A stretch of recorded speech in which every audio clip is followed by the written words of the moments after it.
What's good? What's up, folks? How are y'all doing out there this Saturday evening? Welcome to another live edition of Real Talk for Real Men. I am of course the host, Lee Black. So I hope you've been joining us on Wednesdays and Saturdays. We air live on those days, and you can find the channel on YouTube and Facebook. And I'm also the voice of TFG Ratchet. So if you're looking for the show, please look for Real Talk for Real Men, or you can look for TFG. And under the TFG banner on YouTube and Facebook, you will find Real Talk for Real Men as one of the shows that showcase under that banner. So welcome if this is your first time. And for those of you who've been joining me, welcome. You already know that on Saturday's edition, we're going to have a little bit of fun. So let me bring in my co-host from the violence rabid city of Memphis, Tennessee. What's up, McMac? What's going on? How are you? I'm doing good, sweetheart. How are you today? I'm all right. I'm here, I love it. surviving the craziness. There So you go. That's all. You know what? But you're in your comfortable seat. Appreciate you being here. So, hey, if you got something to smoke or drink, pull it up. Let's make it happen. And it's already going to be a good show because I got my brother from another in the house, Brother Kendrick. What's going on, partner? What's good, beautiful black people? Yes, It's sir. Blacknificent. A beautiful Man, day in how the you doing, my neighborhood. brother? I'm good, man. I'm just chilling. I've been getting my sports fix on, I watching already know. NBA playoffs and watching the NFL draft. So I've been Man, sitting here. this is your moment, ain't it? Yeah, man. I've been sitting here sipping on cold ones and just watching. That's what's up. Yeah. I got me a cold glass of wine. Tasha, are you sipping or imbibing tonight? I'm not at home, so I don't have any of my stuff. What? That's right. That's God, right. dog it. McMac is not at home. Okay. Okay. Gotcha. Okay. All I right. hear you. Well, thank you for showing up anyway, sweetheart. And guess who I got all the way from NYC? My big head twin. What's going on, sis? What's up, brother? What's up, Kenny and Tasha? Hey, Sherry, how you doing? Good to see you, sis. How are you doing this evening, sis? I'm trying to make it, brother, but I'm not feeling 100. You know. I got you. You know what? Well, hopefully, sis, we can make you laugh a little bit. Laughter truly is good for the soul. It really is. Definitely. So hopefully, have a little laugh and just chime in where you can get in. I hope to hear from the postings, but we're gonna make this thing happen because once we got two or more people, it's definitely going down either way. So you guys probably wondering what are we talking about today. So let me introduce the topic. I thought it would be fun to introduce and talk about the iconic TV relationships and put them under the microscope, you know. And we're going to do it in a fun way, of course. So we're going to go down whatever rabbit holes we need to go down, of course. I got Terrence. What's up, Cuzzo? Appreciate you popping in. What up, Terrence? You know, and and everybody know on Saturdays it's live. It's fun. This is not serious. This is conjecture. We're just going to be speculating, giving our honest little take on these things. But what I thought it would be cool to do is, being that Real Talk for Real Men is about relationships, and on Wednesdays we've been tackling some heavy stuff on Wednesdays lately. We've been really getting into it. So we want to lighten the mood certainly for today, and we're going to look at typical relationships and put them under the microscope of some of our favorite TV couples. So if I left anybody out, please, if I get to it, let me know if you want to see somebody I can add them really quickly. But I think I've included just about all the ones we can talk about. And what I want to do is as we introduce the couple, we're just going to briefly highlight what they were about, the show maybe with the couple. But I want to know from you guys, is there anything you can take from their relationship, good or bad? What did you take from their relationship? Something you maybe learned that either you used or you would use, or something you noticed that, oh man, when I look at that relationship now in hindsight, it makes me feel this or that. Is that fair? Yeah. Okay. So we're gonna jump right into it. So whoever want to join late, they can pop in, and we're gonna make this thing happen. So guess where we going right from the from the top.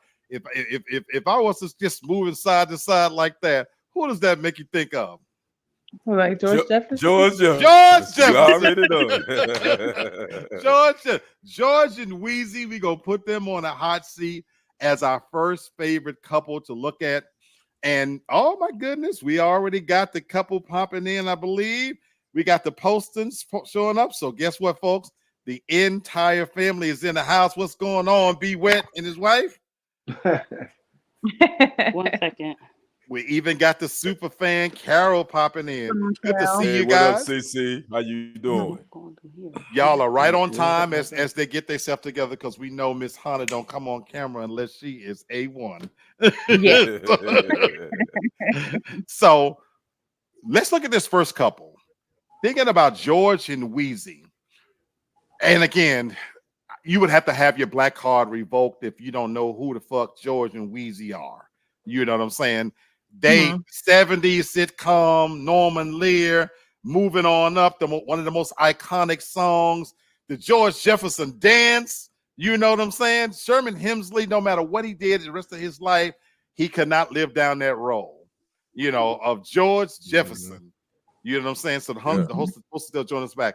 What is it when you look at their relationship that you take from it that you would either use, have used, or how you perceive it now in 2024? Anybody? I have to go through. I haven't seen an episode of the Jeffersons in a long time. I would say that George had a very big personality, and Wheezy was totally opposite. So I thought that was a great balance. I think in a relationship, sometimes you need that balance. I don't think two laid back people. I don't think that works that way. I just think you need two different personalities. And also, I take from it that even though George was out there wilding sometimes, Wheezy was always gonna have his back, even though she gonna fuss at him. She's gonna get in, about what some of the stuff he was doing, but she definitely supported her husband 110%, no matter what. Absolutely. Hey, Diane, how are you doing? Hey, what's up, Diane? What do you guys think about the fact that they had the traditional relationship at that time coming from the 70s, where the husband worked and the wife stayed home and was a housemaker? Now, when you examine that under today's scrutiny of relationships, where he made all the bread, so he made all of the decisions, right? What do you guys think about that? Carol says George had a big ego and Weezy just tolerated him. I wouldn't say tolerated. I don't know about that. I think she loved him. Like she really did love him. And as far as your question goes, that's what stands out the most to me is how supportive she was, and she stayed at home even despite the fact that they had a housekeeper. I thought, it's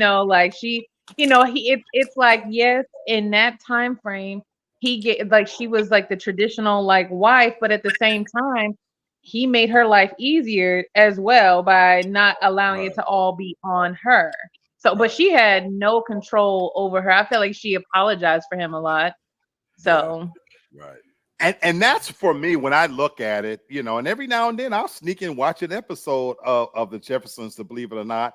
You know what really stands out to me now when I look back at it, how little, I hate to say it, but how little power she had in the marriage. Because being the breadwinner, he made all the decisions. He really did. Now, whether we want to say she tolerated him, of course, I definitely think they loved each other. It was a true love, so he wasn't a philanderer or nothing like that. But you know what stood out to me too? He had that little man syndrome. You know what I'm saying? So when I look at it, complex. He had that thing about him. But what do you guys think about how much of that which anything of that which you incorporate in a relationship you would be having today? And we have our resident couple on here to talk about this. And that before you answer, Carol says, oh yeah, she loved him, but George was a lot to take. Definitely, but he was never mean-spirited, I don't think, in any kind of way, but he controlled everything. What do you guys think about the fact that he made all of the decisions? What do you take away from that when you look at relationships today? I mean, I wouldn't have a problem with him making all the decisions, and she had a maid, so she was doing pretty good, if you ask me. I'm glad you brought that up, sis, because this is on that side of the coin that if he's paying all of the bills, she wanted for nothing. The show's premise is he moved her from the ghetto up into the big leagues and gave her a maid. So literally her day wasn't cleaning, cooking, none of those things. In that instance, and I got to go to my couple. In that instance, is it okay, Sister Hannah, if he makes all of the decisions for the family? If I never had to work at all, Maid, you just have leisure time. If you watch the show, he encouraged her to basically get a hobby, find something to do. I definitely probably wouldn't mind if I wasn't working and I didn't have to do anything. I mean, I still would like to have a discussion, but if he decides, as long as he's not taking all the money out the household and blowing it, and then I got to go back to work, I'm good. No. Through the run of the show, he ended up opening more cleaners. As Carol said, she became a lady of leisure. But you know what? He always did have her back. Because even remember Lou Gossett tried to push up on her, he did love her. Because he didn't let her. No, he didn't play about Weezy. Oh yeah, he didn't play about Weezy. Yeah, I definitely If I ain't working or nothing, I got a maid and I could go to brunch and high tea. Yes, you got to inform me about anything. What is one positive thing? Anybody, everybody don't have to answer, so everybody don't need to answer every little single thing. But what is one positive thing you take from the Jeffersons, from George and Weezy's relationship? I would stick with the original premise of what we said. The support part, how supportive she was of her husband. Okay. Like the role that she played as a wife. That's what I would take away. Yeah. And this will probably speak to, and as we move on to the next couple, this will speak to why I'm probably alone. The one thing I take from it is because I, like George, I make all the decisions. That's the only way I know how to do it. And that's probably why I'm still single. Because I'm old school, traditional, for better or for worse, but I miss that dynamic where that's where for me it is. And marriage was very difficult, even when I did it, and I think it will be very difficult even more now, more so. Carol says their love of each other and support. That absolutely, no doubt about it. No doubt about Black, you actually remind me of George. You actually remind me a little bit of George. Black, I can see you being George Jefferson in marriage. I can damn sure see that. Brother Kenny, Sherry was around me and my wife. And I remember Sherry telling my wife, because I think my wife asked her at one point about money or something, and Sherry answer was like, "What do you mean his money?" Something. It was like no. She asked me, "What do I mean when I say to my husband, Tony, come on, give me the money for the gas, because I know I ain't spending my money." And she said, "Ain't your money his money?" And I said, "No, because in my marriage, I gave my wife an allowance." But see, Freddie, you controlled all the money. Ain't nobody controlling my motherfucking money. I did. I have my own money. We gonna just see what we gonna do with your money. I know. Now I will say my wife didn't want for anything. So that's to your point, Brother Kenny. I very much was like a George Jefferson. Yeah. My wife didn't want for anything now. So that didn't mean she didn't have money in her pocket, but I definitely I watch that motherfucking bank account every day. I need, if I saw a debit, okay, what's going on here? So yeah. See, what you say, Hannah? No, do not clock what I spend. Hannah, I would have beat him and robbed him.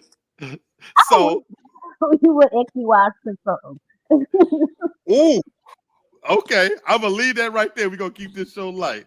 We're gonna go on to our next couple, folks. Martin and Gina.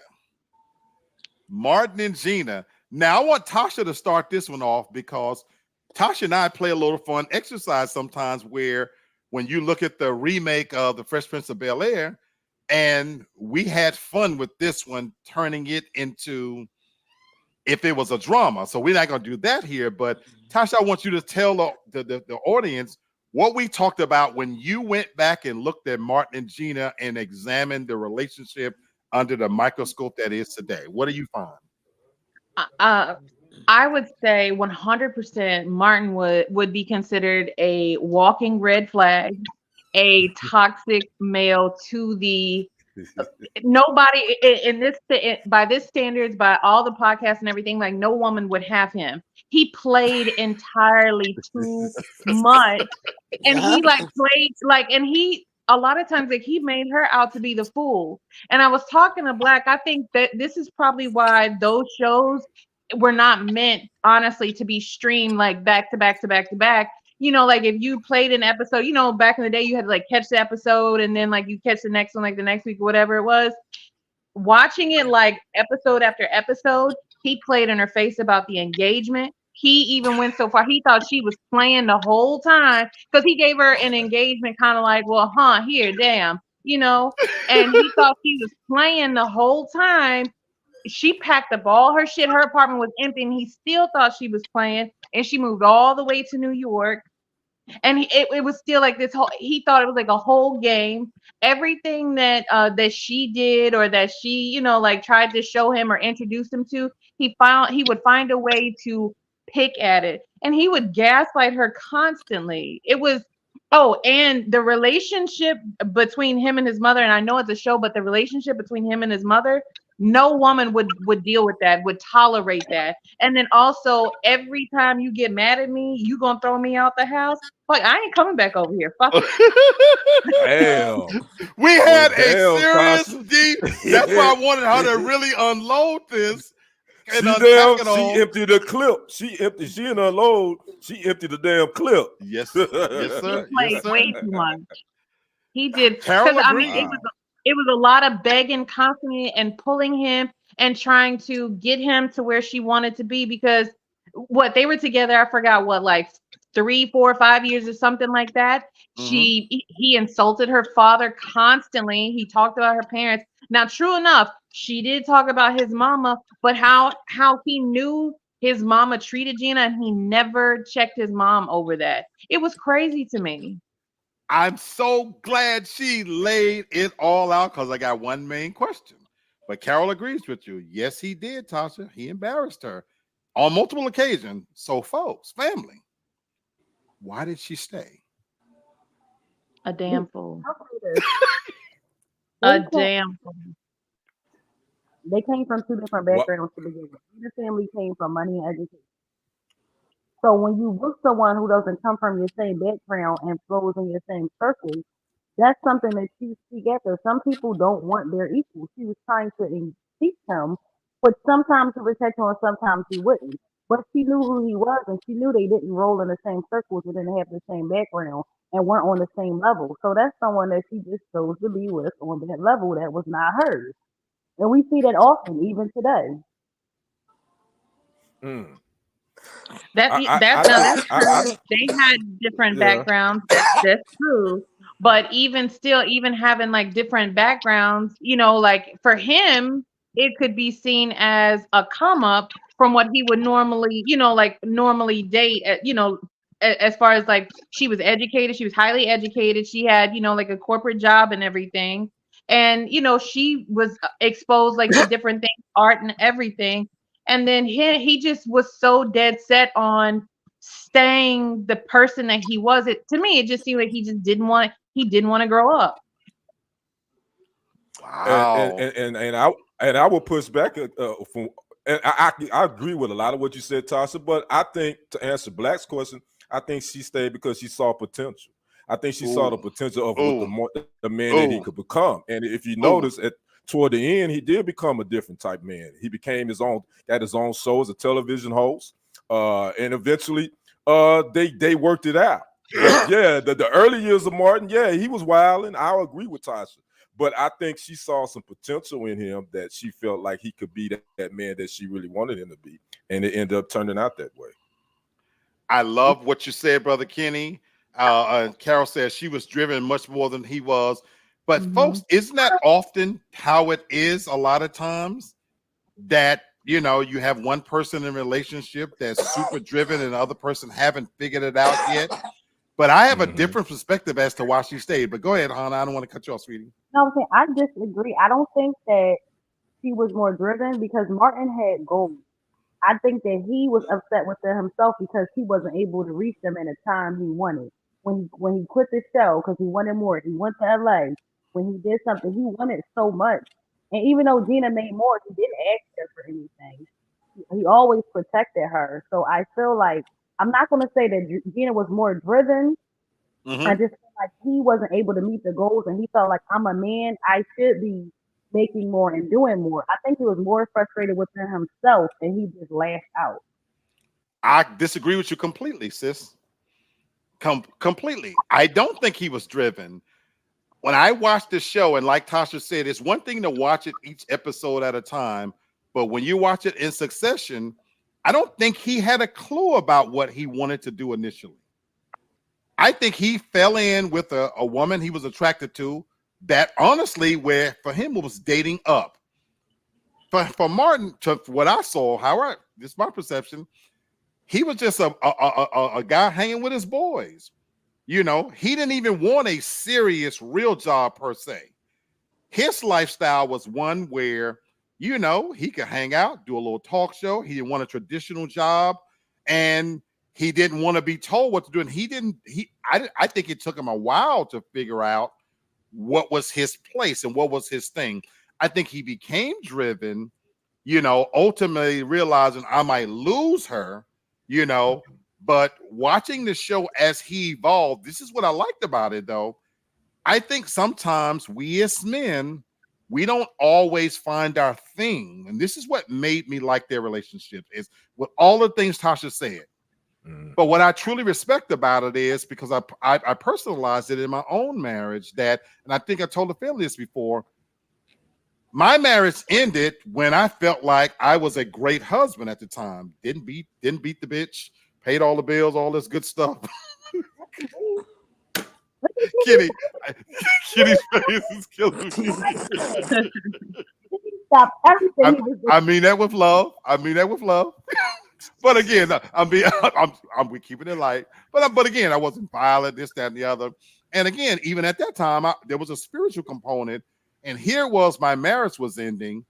And I just like how, to your point, Kenny, she saw some potential.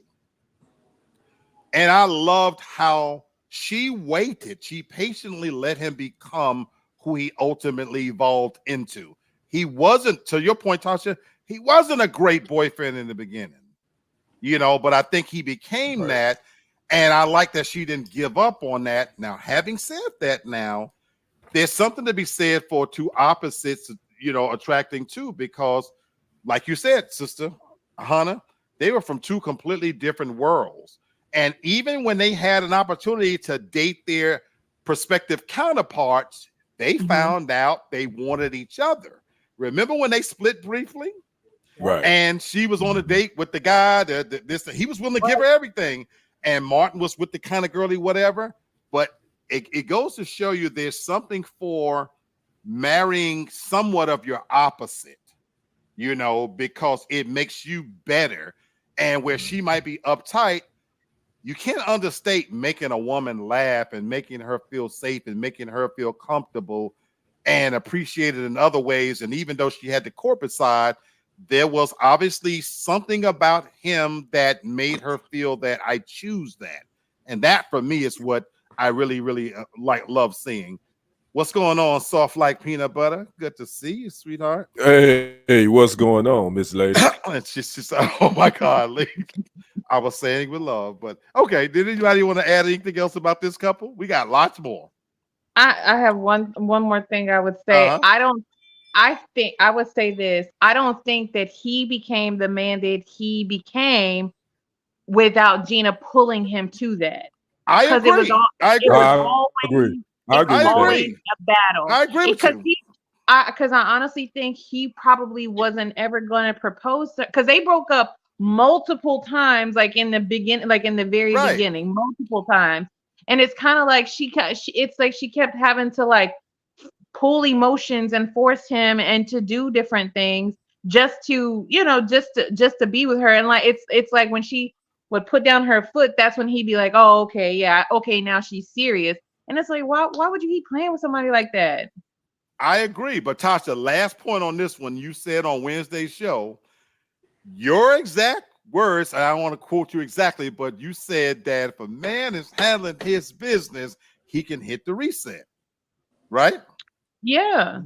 So clearly that was one avenue of it, that with all of his faults, because remember the episode when they was refraining from sex?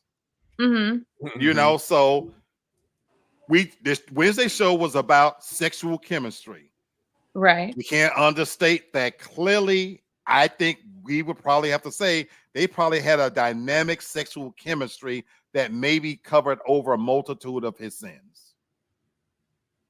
Oh. Not So, that, not all Maybe. that breaking up multiple times. Like, okay, she let me ask you stayed, but she this. stayed. What's Let up, me Craig? ask you What this up, then. Craig? How many times would you go back and forth, break up with somebody, get back together, break up, get back together before you just like, look, this just ain't it? How many times would you be willing to Okay, do I it? want to answer that. You remember Mhm. when the one of the best episodes, and he said, "Step, Gina, step," and she was going to leave, and he said, "Well, I thought she was going to leave." He said, "Because you hit the funny line that before." He said, "Because girl, you can't leave because you got some good stuff." So to answer your question is, Yeah. you know what I'm saying? If you Yeah. find somebody talking about Wednesday show where that sexual chemistry is off the charts, we too, Tasha, put up with a lot of shit too. We might not But have there as much came, in common. but it stopped. A period came. It stopped. A hard stop came. So that's my question. How many times are you going to go back and forth with someone in a relationship before you just like, look, I can't do it? I know what you're saying, and I guess I don't know what that number is. Then I don't know how to I don't know what that times up. Yeah, that number can vary for different I don't know people. what that is. Some people say one time and that's a wrap, but then some people will say because there are like factors 4 or that for 5 me would times. come into play. Yeah. What she look like, if that pussy is really good, what's her upside, how much she holding me down. No, you asking me, so I'm giving you a real answer. You know what I'm saying? I mean, if the pussy is just so, and then the bitch done hit her peak, then I might have to let her go. But if she doing way better than I am, and shit, I ain't figured myself out, and that pussy good and clean, I might have to tolerate some shit for quite a bit. So I said that's a great question. I love your question. It varies. It varies. But there is a number though. There is a number. I don't. Okay, for you, I'll reverse it. How many times for you? Like to break up with someone and get back together? Yeah. You got one time. We can break up. Gotcha. And we can get back together one time. After that, no. Now, full disclosure, if we break up, I'm gone. That's what I'm talking about. But that's what I'm talking about. Because that's what they did in the show was they broke up. So that's what I'm saying. Like, how many times did they really? They only really broke up once, though. Did they really? No, well, twice. They broke up twice. Yeah, that's what I'm saying. They broke up more. It was more than one time. They broke up, but it's like, how many times are you going to do like a hard breakup with someone before you and get back together? How many times are you going to do that before you both just like, look, we just can't do this anymore? I just think that's hard. I mean, for me, it is hard. I mean, Craig, I think for the fellas, varies. it really varies. Yeah. It really varies. Yeah, it really varies. So, okay, we gonna go to our next couple, folks. Let's talk about Sinclair and Overton from Living Single. Oh, a damn! match made in heaven. Oh, Tasha, why do you say they were a match made in heaven? Oh, those two just complimented so like each other just so much. Just the overall cheerfulness of Sinclair, she was super supportive to like a cheerleader for everybody, no matter what it was, and the interest that she had like in him, like she knew so much.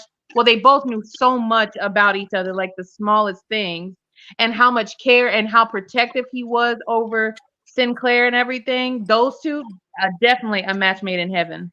I definitely agree with Tasha. The goofiness, they both were two goofy people, and this is a perfect example. Sometimes two people alike actually do work. They were so goofy that it was dope. So yeah, I totally forgot about them as a couple. Be honest with you.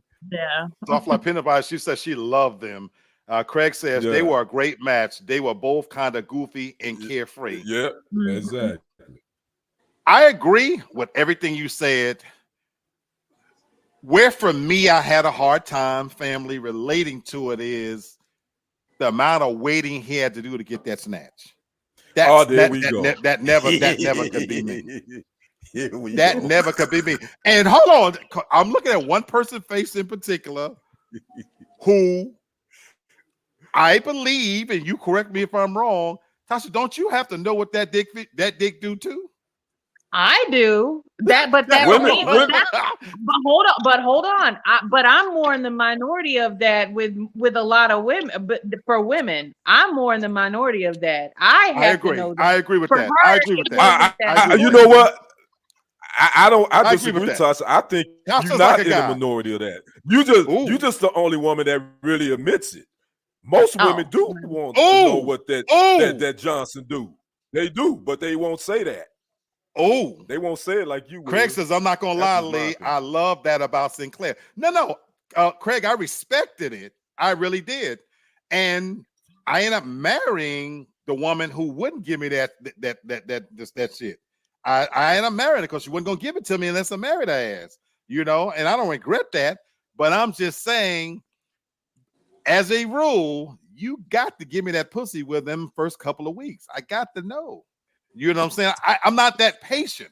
We ain't gonna be going on a whole bunch of dates and shit and wait and everything, and the sexual energy is building up, especially if we date. Not now, even now. Back then, I had a little bit of a God in me. God is all the way out of me now. So shit. I'm just, See, but they weren't. But that's the thing, though. Like with Sinclair, like going back and watching the show, they really weren't officially dating for a while. They were just friends, and she was more just like immune to the fact that he had a crush on her. Like she just really thought that they Good point. had a really good Good time, point. like developing a really good friendship point. first. Right. Good point. Mhm. So I got to ask the family really quickly. Have you ever been in that situation then where you then, to Tasha's point, where you longed for somebody for a long time? And if so, did it materialize into anything? Because again, I can't relate to that. Even if you wanted to. Well, I know you ain't asking me, brother, because I made my husband wait a Yeah, whole year. well, share. This is your moment to share. Have you ever been in that situation where you longed for somebody and did it materialize? No, like I said, he gonna wait until I'm ready and shit. I ain't got no time. He gonna. That's not the question. That's not the question. I asked you, have you ever longed for someone and did it materialize? No. Did you long for somebody? Okay. No. Okay. Anybody, have you ever been in that situation? Because what Tosh said about Sinclair, about Overton, they weren't really dating. He had a crush on her. Have you ever been, and I especially want to hear my brothers, have you ever been in that situation where you had somebody that you had feelings for, and I don't know, maybe the timing just wasn't right and you couldn't act on it, and this, that, and the other, and really quickly, did it ever materialize into anything? I'm gonna get to your question in a second, Craig, but brothers. I would say, yeah, I did, and no, it didn't materialize in anything. Do you mind sharing why didn't it materialize? If you want to share, if not, just say mind my fucking business. Mind your fucking business. No, I'm playing. No. Real talk, man. No, I'm joking with you, brother. I would have to say it was time. For some reason, for me, it has always been time, and just the time. It just, for some reason, Cupid ass would always not show up at the right time. So okay, that's what it was. Bert don't answer that question, so let me go to Craig's question. Oh, it was I mean, we waited a few months, but that's because I was, I didn't mind. I was always like that. You know what I mean? Like it wasn't an end all be all for me. You know what I'm saying? I wanted it, but at the end of the day, it's like if I'm willing to wait. I mean, if I feel like it's worth it, then I went ahead and I just waited a little bit. Okay. What, wanted it and waited? I didn't know it. I have a short attention span. So if I long for you and 2 weeks go past, fuck it. 2 weeks. At least it wasn't 2 hours. That's about much long as you're gonna get from me. Craig says, question for me, I guess. If she gave it to you in the first couple of weeks, would that change your opinion of her? Absolutely. Absolutely. You know, and Craig, I was accustomed to getting it. So because she refrained and it forced me to have to get to know the other parts of her, you know, emotionally, and then again I fell in love with her spiritually too. You know, I was like, and I remember just thinking like, oh my God, I think I love this person. Like, you know, wow, you know. And again, me and Tasha was talking about this recently. Another person I fell in love with, I was in love with her before I ever seen her, before I physically ever laid eyes on her. I fell in love with her and talking to her on the phone for 6 weeks. And it was the craziest thing because I just hoped that she was physically, my boy was like, oh, she your type, but I didn't know that, you know? And so my thing was, can imagine now, I'm finally getting a chance to see them peeking out the blinds and shit. They park and they coming up the driveway because I'm thinking, oh my God, I'm actually in love with this person, but I hope that all what I'm feeling. And lo and behold, I see this slender little yellow bone thing get out the car. I knew right then and there. Yes, sir. I'm getting that pussy that night. Yes, I did. But anyway. Media. So you couldn't see no camera. I don't know why you looking at me. Right. I don't know why you looking at me. Soft like but say, nope, I tried waiting. How they looking at me like I'm crazy? Read a couple of comments. Soft like butter says, yes, I have been in that position. I misunderstood the question. Okay. But no, it happens. And again, these comments, they quite a good one, Kenny. Okay. Oh my God. Craig says, to answer your question, Lee, when I was a teen, there was a young lady I was crushing on, but it never happened. Oh, now Craig, as a teenager, that happened many times. I wasn't thinking about then. Yeah, you know, now I just didn't even know what the fuck I was doing back then, Craig. I wasn't this specimen that you see here today that had it all figured out.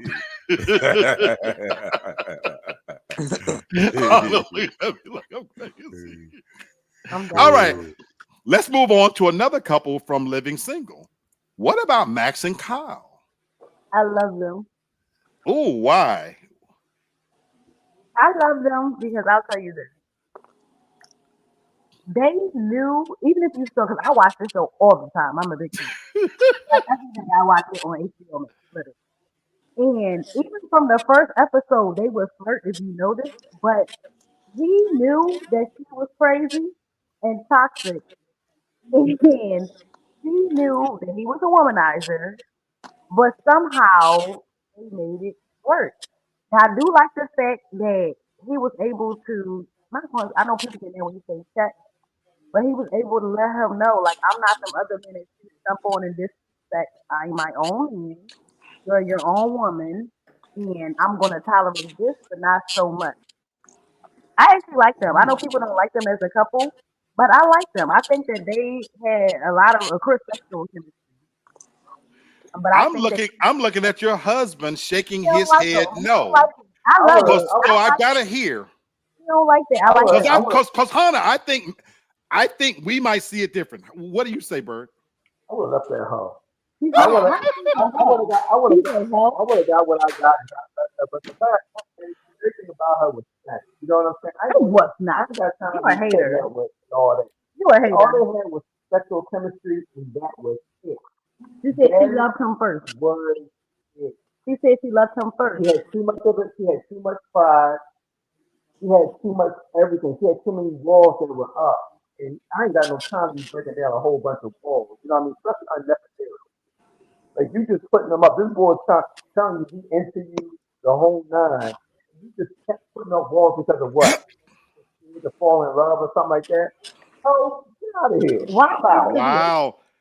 Because I think men see it different, but I want to acknowledge this real quick. Terrence says, going back to the other question about whether he was crushing on someone, he said, yes, I've been through that. Ended up in a 5-year relationship with her. Go ahead, T. Carol said, keeping it real. Craig says, Max and Kyle kind of irritated me. Right. Specifically, Max. I hated the back and forth bickering between them. And brother DJ has chimed in. He said, what are we talking about? DJ, we're looking at iconic. Go ahead, Tasha. I'm sorry. No, we talking about you, DJ. You and your relationship. We talking about you and your relationship. No, we're not, DJ. We are looking at iconic TV relationships and putting them under the microscope and in today's relationship status, and of course under the banner of Real Talk. And we talking about Max and Kyle right now. Carol says, I think the chemistry was definitely there. The sparks flew between them. Does anybody else feel like Hannah that she just loved them two together? I'll say that I didn't, and not that I love them two together, but they made sense together. They made sense how they ended up. Max, she called Kyle on his bullshit, and I think that's what Kyle liked about her, is that she didn't go along, that she knew that he was pretentious and bougie, and she was so just real rough around the edges, but she knew how to deal with him in a way that no other woman really dealt with him like that. I got a question for the whole family in a minute, but I love what you said, Tasha, and I agree with most of it. Carol says, I like them, but not love them. Yeah. Kenny, you were about to say something, brother. I definitely agree with what Tasha said, but I also would say that Kyle will call her on her BS too a lot of times. Yes. But the thing, I like them as a couple, but what I didn't like, especially with Max, is she played this hard, tough role all the time, but when it came to her feelings, and as a man, that would frustrate me because it's like, wait a minute, now we doing all this thing, we buck tussling, we doing all this back and forth, then we gotta hide that we hitting, and we gotta hide that from everybody. It's like, yo, can we stop the games? And then when Kyle left, he basically was like, hey, look, I'm moving out of this is what's going down. And she kind of was like, shit, do you? So for me as a man, that type of woman would frustrate me. DJ led right to the question I want to ask the panel, because I see it the way DJ sees it, I believe. DJ says toxic booty is always the best. That's why Kyle stayed. But he didn't stay though, DJ. He didn't. Well, he didn't no, stay, he didn't stay. But they did their thing. Left. They did their thing. Yeah, they were doing that, but he didn't Craig stay. says exactly, Ken. That's what frustrated me about Max. So I want to go here, and I want to ask the question of the whole panel, and if everybody can answer it, and nobody can. It doesn't matter. Hannah, I didn't love them together. I think there couldn't be two more people who were more opposite. What made it fun for me to watch was that, from my perspective, is what DJ's point is. There are women out there that you're not compatible with them. They're not right for you, but you need to fuck them. You need to fuck them and put some shut up to that mouth. And so I know how I feel about that as a man, because like DJ say, toxic booty. I'm gonna speak for me alone, Lee Black. I have the capacity of fucking someone that I can't stand. I fucked many women that I knew I don't even like this bitch. Shut up, get your musty drawers off. Let's have a little roll in here. Get your monkey ass up out of here. I don't like you, but I need to beat that musty gut. Yikes. Oh boy. Women, I'm asking the whole Sherry, stop shaking your head at me. I'm saying, I want to share what you will, though. Is that the case with women, that with every fiber of your being, the guy is not who you want? He's not. Y'all don't match up in any way. Is it? Y'all even have guys that you sneak in? You don't want nobody to see you with this dude, but okay, I'm gonna fuck this dude. No, not over here. You gotta know. Sherry gotta know. Mick, is that a clean sweep? Want to know? No, I'm just trying to think. You said sneaking and fucking because you don't really like him. I just went to the extreme.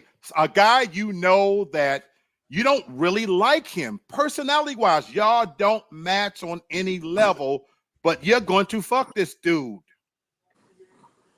You could, well, yeah, that could still happen. Yeah. Yeah. Okay, and I'll say okay, and that goes back to the Wednesday show about sexual chemistry. We can have like no chemistry like together like as people, personalities, or anything, but I consider sexual chemistry something totally. It only applies to sex. So if I've always you said Tasha's like a guy. Tasha's so like a guy. not someone that I'm ashamed like to be running around like in the No. shadows So like you they're maybe then ugly took or it that something. way. Well, No, fellas, I fuck women. I truly was ashamed. You're not gonna see me with Kenny's eyes. no. So I'm good. hold on. Don't sit here. DJ, you and Craig included in this fucking question. Please, motherfuckers, don't tell me I'm the only man that done fuck bitches that I'm ashamed of. I just say I've only done one, bro. I ain't done. I ain't Well, done. at least I ain't you in done the club. I At ain't done least a you in the plethora club. like you have. At least you in the club. DJ says they broke up because he moved, didn't he? He moved Right, on. Yep. yes. Right. Yeah, Carol moved. says, Yeah, nah, no not doubt. for me. So Carol says no, that I guess for her, that no, she can't deal with a guy. Soft Like Pino says, oh no, not me. DJ says today's atmosphere is all toxicity. Men and women, if you're a single hood. Okay, Soft Like Butter, man, he's coming. She says, I'm a very mental person. If you can't attract me mentally, then naturally my body will not respond. Okay. I like that. All right. I like. All Go ahead. right. All right, now you just made a nigga tweak around here with that comment right there. I like it. Like it. DJ says, if you're a single good guy or girl, you're taking L's out here. Woo. Yeah, you right about that, DJ. Lamb says, what's up? What's up, Mr. What up? What TFT? up, What's Lamb? going What's on, good, partner? brother? And saying hello. So you don't have to answer that, Bird, but I can't be the only guy out here that fuck women that you're ashamed of. There's women that, again, no, I'm really sneaking in. Bitch, you don't come in the front door. I need you to come all the way around back, park on the other side of the street because I can't have nobody see you walking up this driveway. But I'm going to fuck you. So my brother says she agree with you, DJ. and be wet, quietly, sophisticatedly takes a sip of his drink. So we gonna move on. I know. I think he wanted to answer, Black. I think he wanted to answer. Okay, go ahead, my brother. Out here. I only answered one time, and I'm gonna tell you something. It never went through to completion because that musty thing smelled like fish. You know what? And I thank God for it because Not woo, listen, and I made every excuse not to go forward, man. I was like, Bert, I gotta tell you, whether that pussy stunk or not, I still took it. I just had to air my place out.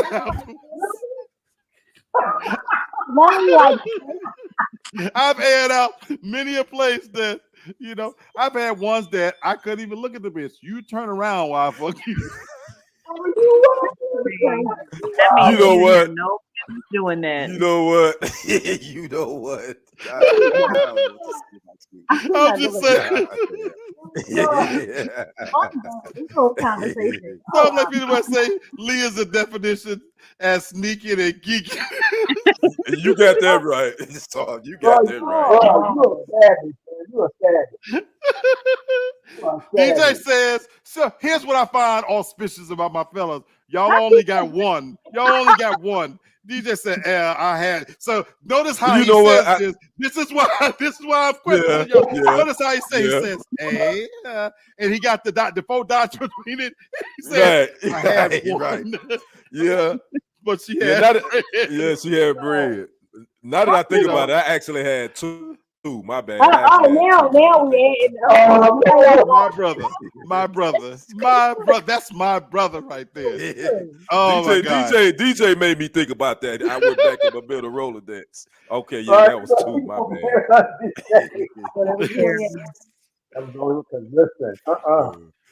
Family, let's talk about Dwayne and Whitley. Dwayne and Whitley. Now, for me, there's so much I loved about their relationship, the good and the bad. It wasn't all good. But I even like the bad things. I took a lot of lessons from that, but I'll let you guys go. I want to make sure I'm not missing any comments. Soft like Punabus said, Lee, where are your morals? Where are your values? Did you eat it or did you hit it and put her out right after? No, soft like peanut butter. His morals and values are in his pants. They in his zipper. I didn't. If it smelled bad, I didn't eat it. Soft like peanut butter. If it smelled bad, I didn't eat it. I had a tradition where the ones that you have a ceiling fan above you and a box fan blowing behind you.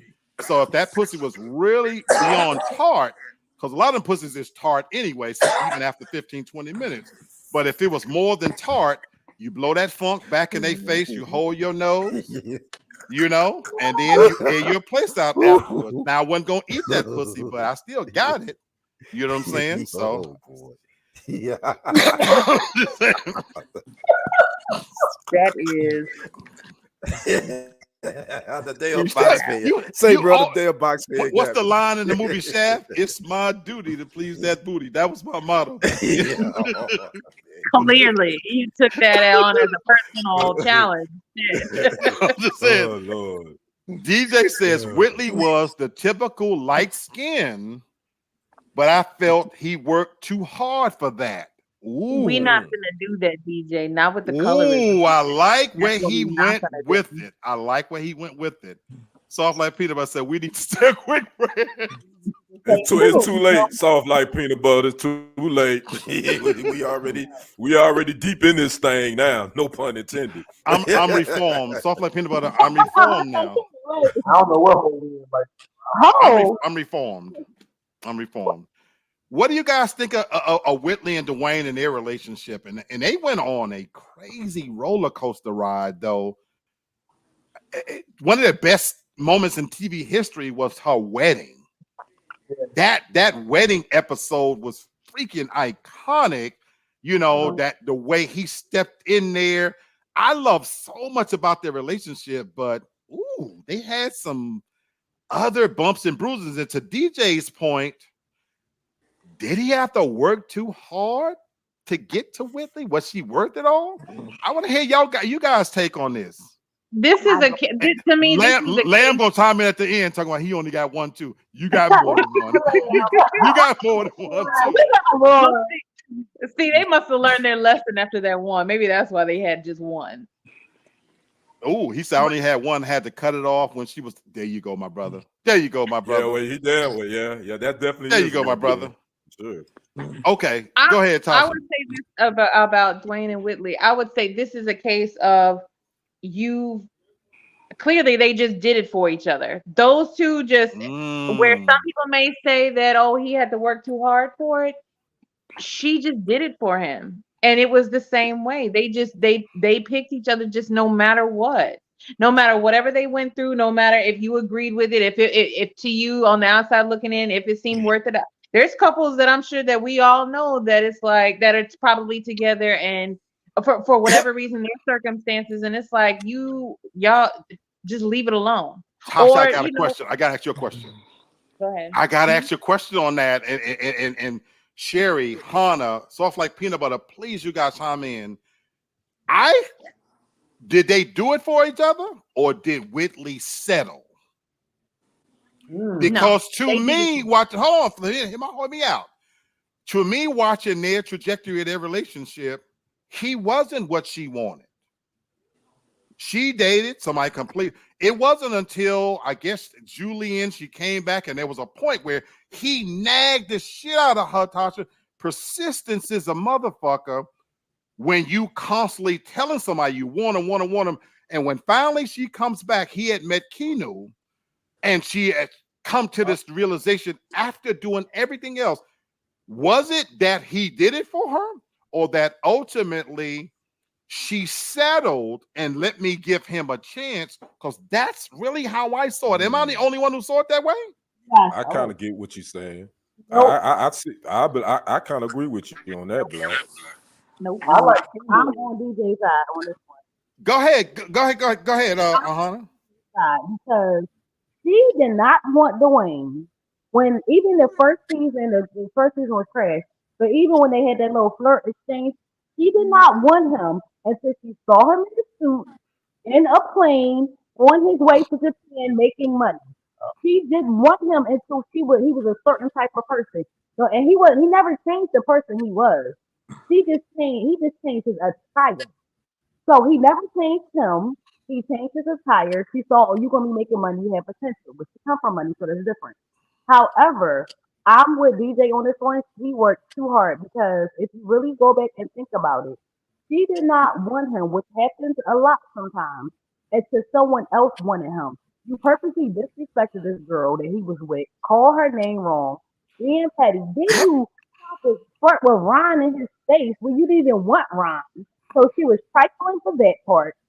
And then y'all broke up because he no matter what he did when he got her, she wanted so much and he never could reach up. So when he found somebody, maybe he was wrong for going to that dinner with that girl. But once he got there, he realized there's other things out here. I'm working so much, and no matter what I'm doing, it's not doing it. And then eventually, remember, they never even had sex yet. He did it when she was with the senator, if you want to really know, because remember. So I feel like he worked so hard, and I feel like their relationship to me is not gold. Because I be damn, you cheat on me, call a fire engagement, you show up at my wedding. And then Wow. she cheated on the guy she had that should have treated her right. He did right by her. He never disrespected her. He treated her like she wanted, and you cheated on him. So to me, Whitley is trash. I ain't gonna say she trash. I ain't gonna go that far because I want to talk about the good in a second. And Tasha, I want you to rebut. Yeah. Go ahead. But my rebuttal to that is one thing. I don't know any woman that would allow a man that she did not want or just settling for break up her wedding, because a lot of women fetishize their what they romanticize them, and that is I don't know no woman that's just gonna let a man that she's just settling for, that she don't have any type of strong, that she's picking actively choosing that person. No Okay, so woman is gonna let that man break up her wedding like here's my that. thing. I think at that point she had fell for him, but I'm challenging that they were right for each other. I think she settled, and this is where I'm gonna go to the good part in a second. But I want to get Craig's point in here because to me, they went from being incompatible and I didn't like them to where I ended up loving them together. And I'll tell you my reasons why. Craig says, I'm going to say an unpopular opinion, but I didn't find Whitley that attractive. It was Denise for me. With that being said, I agree with DJ. I felt Dwayne worked way too hard for her bougie ass. You want to say bougie ass.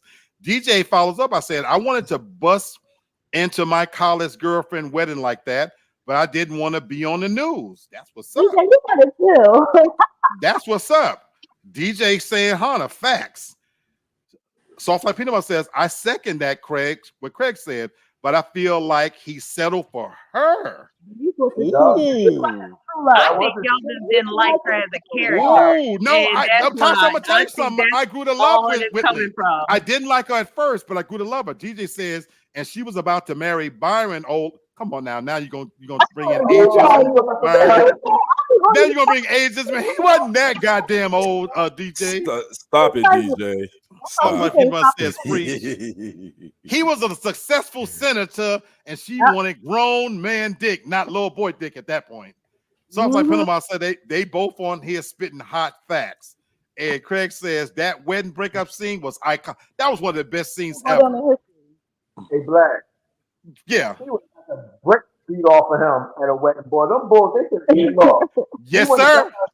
Yes, sir. They was ready. They was ready. They was ready. Ron has been. Natasha, let me tell you why I grew to love Whitney. And not just Tasha, but everybody. Let me tell you why I grew to love them as a couple, not just Whitney. Where she was bougie and all of that.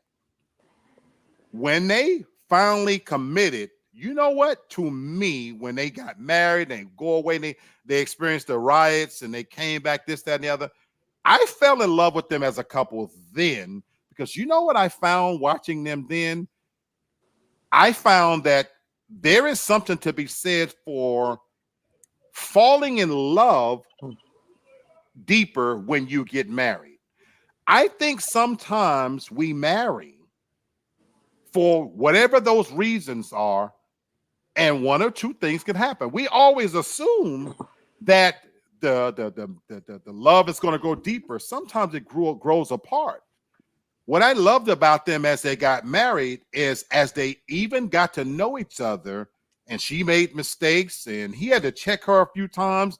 This is when I really thought they melded and became an adult, grown, married couple, watching them grow together, because there was that point where he left the business world, he got into teaching, he found his it. And she kind of came down off that pedestal some, and then that's where they were able to, for me, meet each other at the right place. And that's where the love blossomed. And so now you got to ride or die for life. And that's what I really fell in love with her then. But you know what, Craig, to your point, I'm like you. I never thought Whitney was all that hot, to be honest with you. And nor Denise. The one that did it for me was Denise wasn't even all that hot. Denise wasn't attractive to me. Yeah, she had like, Denise had like a little boy body or some shit, you know. She wasn't ever attracted to me. Who did it for me was Kimberly Reese was the one who did it for me. You know what? You are so right. Everybody loves Kimberly. Really, Kim? Who say really? Kim was fun. That chocolate black skin, them big old Mogabo titties, that fat pumping ass on her. And she had a brain. I know that pussy good. Who was the other one, Black? You talking about Dawn Lewis? Jalisa. That's your girl. Jalisa. No. One, right? I thought you was talking about the crazy one. What's her name? Jalisa, his girl. Freddie? You talking about Freddie? Freddie, yeah. No, Jalisa. She married Colonel. Remember the taller one? Yeah, that's Jalisa. That's Jalisa. Jalisa had grown woman. Jalisa had grown woman pussy. That look good. She had grown woman pussy. Jalisa was grown. Yeah, she was grown. No, she was older than all the other chicks. He said Denise was and only. I never found Denise that attractive. I never really found Whitley all that attractive.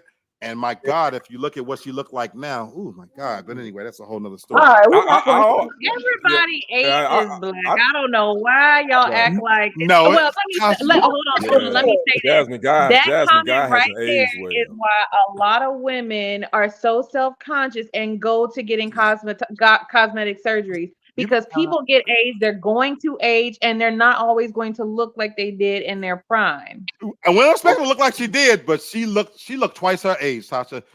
Yeah, she does.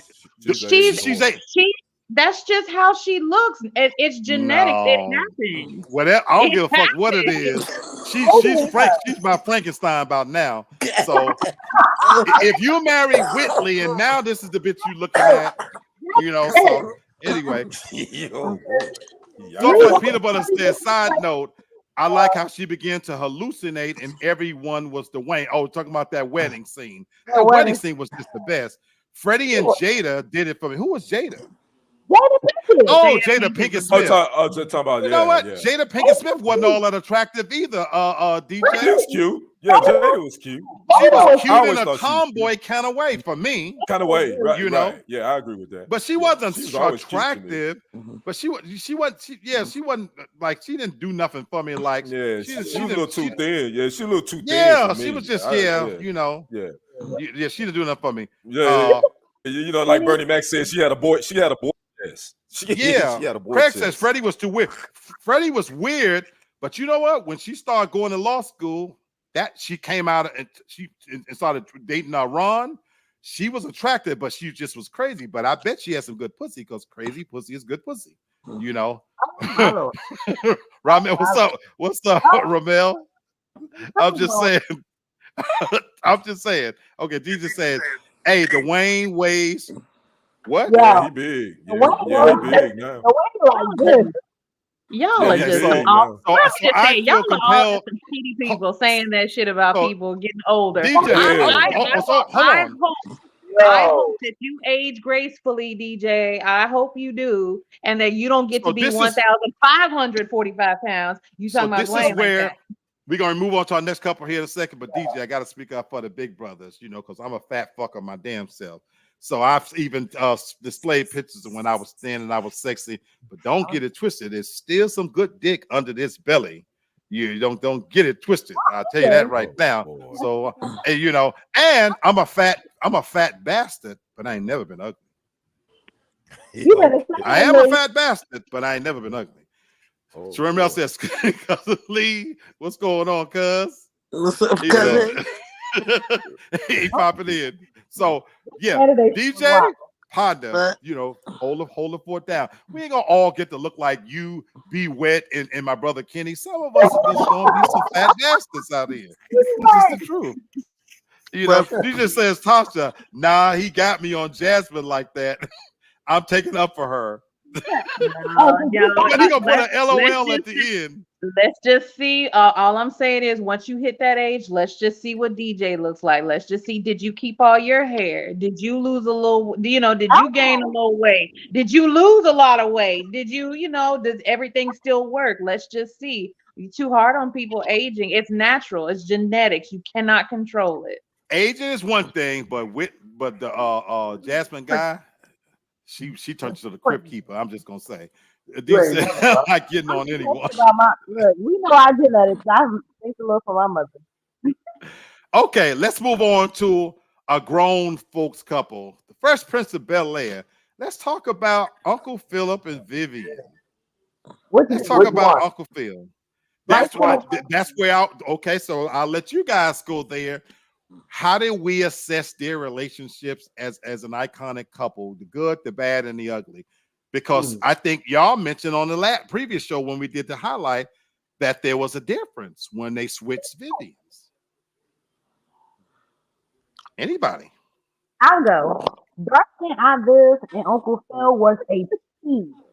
If you look back at it from when Carlton and Will got arrested, from when they put the stuff together, they were actually a team.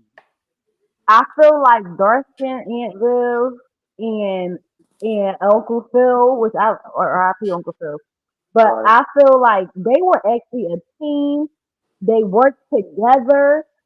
Even they didn't. She didn't put up with no mess, and he didn't either. Even from the time when that couple came between and he had to knock that man out, I just feel like they were actually a team. They bounced off each other. Now, like the Annabelle, she was too soft for me. I'm sorry. She was just that wasn't how the character first started.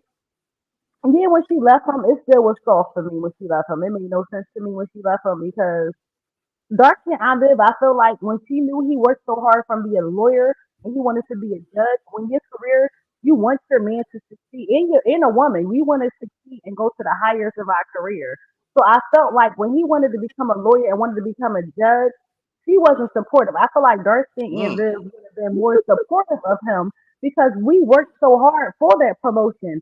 So imagine you work hard for a promotion and then your spouse at home tell you, I'm leaving you because you want to be higher in your career if you've been a lawyer at this level for all. I okay. didn't like this, and I feel like Birkin and Uncle Phil was like they were. Okay. Well, Craig says he thought they were great parents, but the first Vivian was fine as hell. I ain't Soft see like that. butter clarified, dark skin Aunt Viv was everything to her. And DJ Incident. says dark skin Aunt Viv was the best. She was fine, smart, and kept him in line, not I to ain't see mention that. successful, even though she was never at work. She was at She work. wasn't. She That's right. wasn't at work. She did her job. Wasn't she? What do you guys think about, because then we talked about the parenting, so that's one thing. I know that was the crux of the show, Will Smith. But as a couple, how do you guys assess their relationship? I'll say this: The Fresh Prince of Bel Air is one of my least favorite shows. Like it's one of those like I wouldn't even like watch it. And so like for them as a couple, one of my least favorite TV couples. So I mean, not I don't have anything else to add on them. Okay. Terrence says, I like the second Vivian, a lot of cohesiveness in that relationship. And Soft Like Peanut Butter says, Ah, she was his backbone, his partner, and his voice of reason. Yes. And Soft Like since she says, I love that relationship. Kenny, were you going to say anything, brother? I'm kind of with Tasha. I like the Fresh Prince, but it wasn't one of my favorites show sitcoms. But I also would say this: I looked at the different Vivians. I looked at it as Uncle Phil actually remarrying because they were totally two different relationship. Completely different. So they're I felt the completely same. different. So that's why I wouldn't compare the first Vivian to the second Vivian because they were totally two different characters. By the time the second Vivian came, Will and Carlton and what was the daughter's name? What was What the was her sister name? name? Sarah Hillary. Parsons, Hillary. Yeah, Hillary. they were much grown and older and doing different things. So that marriage with the Daphne Maxwell Reed was a different dynamic. So I think both marriages was cool. They were just different. Mhm. You know what, Tasha? I'm with you in this character as well. Craig says Vivian did work. She was a college professor. I do remember that No, episode. not And then you had Ashley too, but I was Ashley talking about and Hillary. Yeah.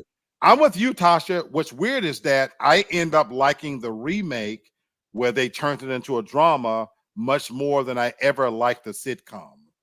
I You agree. know, I was not a big fan of the sitcom. You know, it was a little too silly for me. Uh, just to be honest. And then as far as relationship goes, I couldn't really relate to it. I didn't see anything of value that I could take from it. I mean, they were cohesive and whatnot, but of course they were rich. They were rich. So for me, I really couldn't relate to that. And visually, just watching this couple in a big house and raising a nephew and their family, I never really connected with them, you know. But I mean, they were, you know, cohesive as far as that go. So that's why I liked it when it turned into the drama to where it took me behind. And for me, that turned Phil and Vivian into real people. They were caricatures to me on that sitcom, you know, for me. DJ says Aunt Viv had a lot of PTO. She damn He's the sure best. did. He She did. never shows She ever. she damn He sure didn't did. do a lot. Okay, let's go from the rich.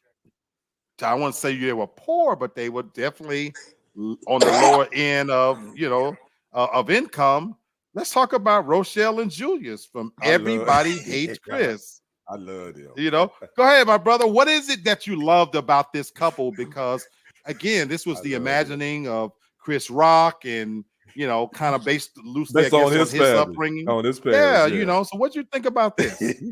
I love them, man, because Rochelle reminded me of my mama. Because she was always Okay. gonna be fussing about something. She was, but you know, though my mother was never married. Just her character just reminded me of my mom. And just I could probably relate more to them because they were hard working. She would work every now and then, but she would be talking smack and get fired. But she always gonna make sure the house. She gonna take care of the house though. She's gonna make sure she take care of the house, and she's gonna make sure her husband was taken care of. So I really dug their marriage because of the blue collar ethic that it was. I got you. Soft Lapino says she says I did not like that show. That's my favorite Chris Rock thing that he's ever done. I don't like him as a comedian. And she but says his they were the Everybody real Hate black Chris. parents. I love that show. Wow. Yeah, I love that show. Sis, were you saying something? I didn't like it. Wow. Okay. I'm like you, Kenny. I'm sorry. Somebody was saying something. I never saw episodes. Really? You I either saw, like, bird? on TikTok, but I never saw. I saw maybe an episode here and there, but it didn't really touch on with me. To tell you the truth, I really wasn't feeling that show. Okay. I just can't As stand a New Chris. Yorker, it had a lot of elements that spoke to my childhood. So from that perspective, I really enjoyed it. And like you, Brother Kenny, I like that they were just regular working class parents, and he was all about doing whatever it took to take care of his family. Now, I didn't grow up with a father. And Yeah, I so didn't I found that really refreshing to watch that he was about hard work and trying to make sure his kids learned the value of hard work. And then she was there, just like you said, just riding with him no matter what. And there was a genuine, I felt like a respect. But then just the elements of the show, I just like how the family dynamic kind of worked with Chris. The whole thing, everybody hates Chris. He was like the middle child, you know. So I just like how their family dynamic where he had the brother that was always kind of, even though he was younger, you know, but he was better than him in so many things. So, but I love how they parented, you know. So I took a lot from that. You know, Craig says they were the typical black couple. I thought they argued a lot, but they loved each other. But it was those arguments that I think were kind of realistic, because I don't know what kind of house y'all grew up in. We got called motherfucker, black, this, that, and everything else all the time. So, that was normal. Soft Like Peanut Butter said they took the real struggle of black people living in poverty and made a mockery out of it. Oh, wow. I disagree with I that. didn't see it that way. I didn't see it that way either. And they didn't live in poverty. He actually owned the brownstone that they lived in. Yeah, I didn't see it that way. They owned it. They owned it. So but they just to your point, Soft Like Peanut Butter. He was cheap. Yeah, I didn't see it that way. Go ahead. No. Go ahead, Kenny. No. I would just say that again. They it came across as them maybe being in poverty, but they really weren't, because Julius, they owned that brownstone that they lived in.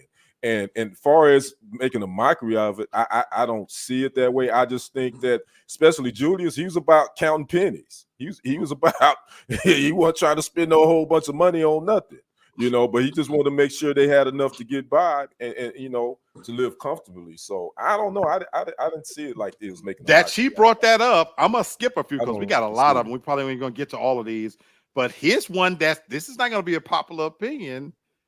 But to your point, Soft Like Peanut Butter, that brings me to Florida and James. Yeah, I mean, I was thinking of that too. Oh, I wanted to say something about Rochelle and yeah, go ahead, Tasha, please. Go ahead. Just before you move on, as far as I did not care for Rochelle's character. She was, I'll say this: I like that she supported her family, like in the terms like she was like a real like stay at home, kind of mom. She, made sure she cooked dinner. She did like the cooking, the grocery shopping, things like that. Like she was a traditional mom. And I like Julius, even though he worked a lot, when he was there, his presence definitely made an impact on his family heavily. I didn't like Rochelle because she always made it very clear that she didn't need to work because her husband had 2 jobs. And so she was one of those women that it just. Every time, I guarantee you, she would find a way to work into the conversation. My husband. And who wants to be around somebody like that? Like constantly. I loved her. I loved her. But I loved her. But that's where I'm gonna go to James. But DJ says I loved him talking about Jules. He said Jules should teach a financial literacy class. He was cheap as fuck. He was definitely cheap as fuck. But then when I put up James in Florida. Soft Like Peanut Butter. She says another one she didn't like. Wow. So this is the one for me, Soft Like Peanut Butter, where it always felt like they were kind of, I won't say making a mockery. That's going too far, but it was depressing. Yeah. Good Times was the black version of Gilligan Island for me, in a sense that these motherfuckers on Gilligan Island, you got a billionaire and his wife and an actress and a skipper and a fucking professor, no less. And you mean to tell me you motherfuckers can't get off this island? And so when I look, so I'm gonna go back to something Tasha said at the beginning. If you watch the Good Times per episode, it's one thing, but it's very depressing to watch this shit back to back to back. Like, even when a good when some good happens, Florida big monkey face ass was always right there to shoot it down. James, bitch, let this family live. I've seen arguments made that a lot of people have said that Florida was the reason why her family to your point, they couldn't advance. Right. If not, they couldn't Florida, advance. Then they could have been out. They could have been out of where they were. Oh yeah, for sure. Yeah. For real. But she corrected me. She said, "I love Good Times. I don't like how they may be in poor comedy." It wasn't they. Okay. It wasn't they. It was Florida by herself.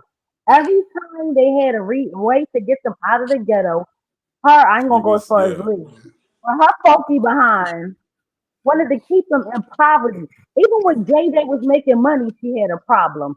When Thelma married somebody, she had a problem. Every time someone had something good, her funky behind had a problem with it.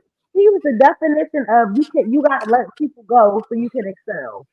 Remember when James' friend was a preacher and James could have traveled and made money? She shut that down. Remember when they found the money? She hadn't given it back. Florida. Making money. Wait, so what I'm hearing DJ y'all said, say, huh? I was gonna say what I'm hearing y'all say is they killed the wrong character off. Is what I'm hearing. No, but what's fucked up, Tasha, was she was the reason for the show. But you're right.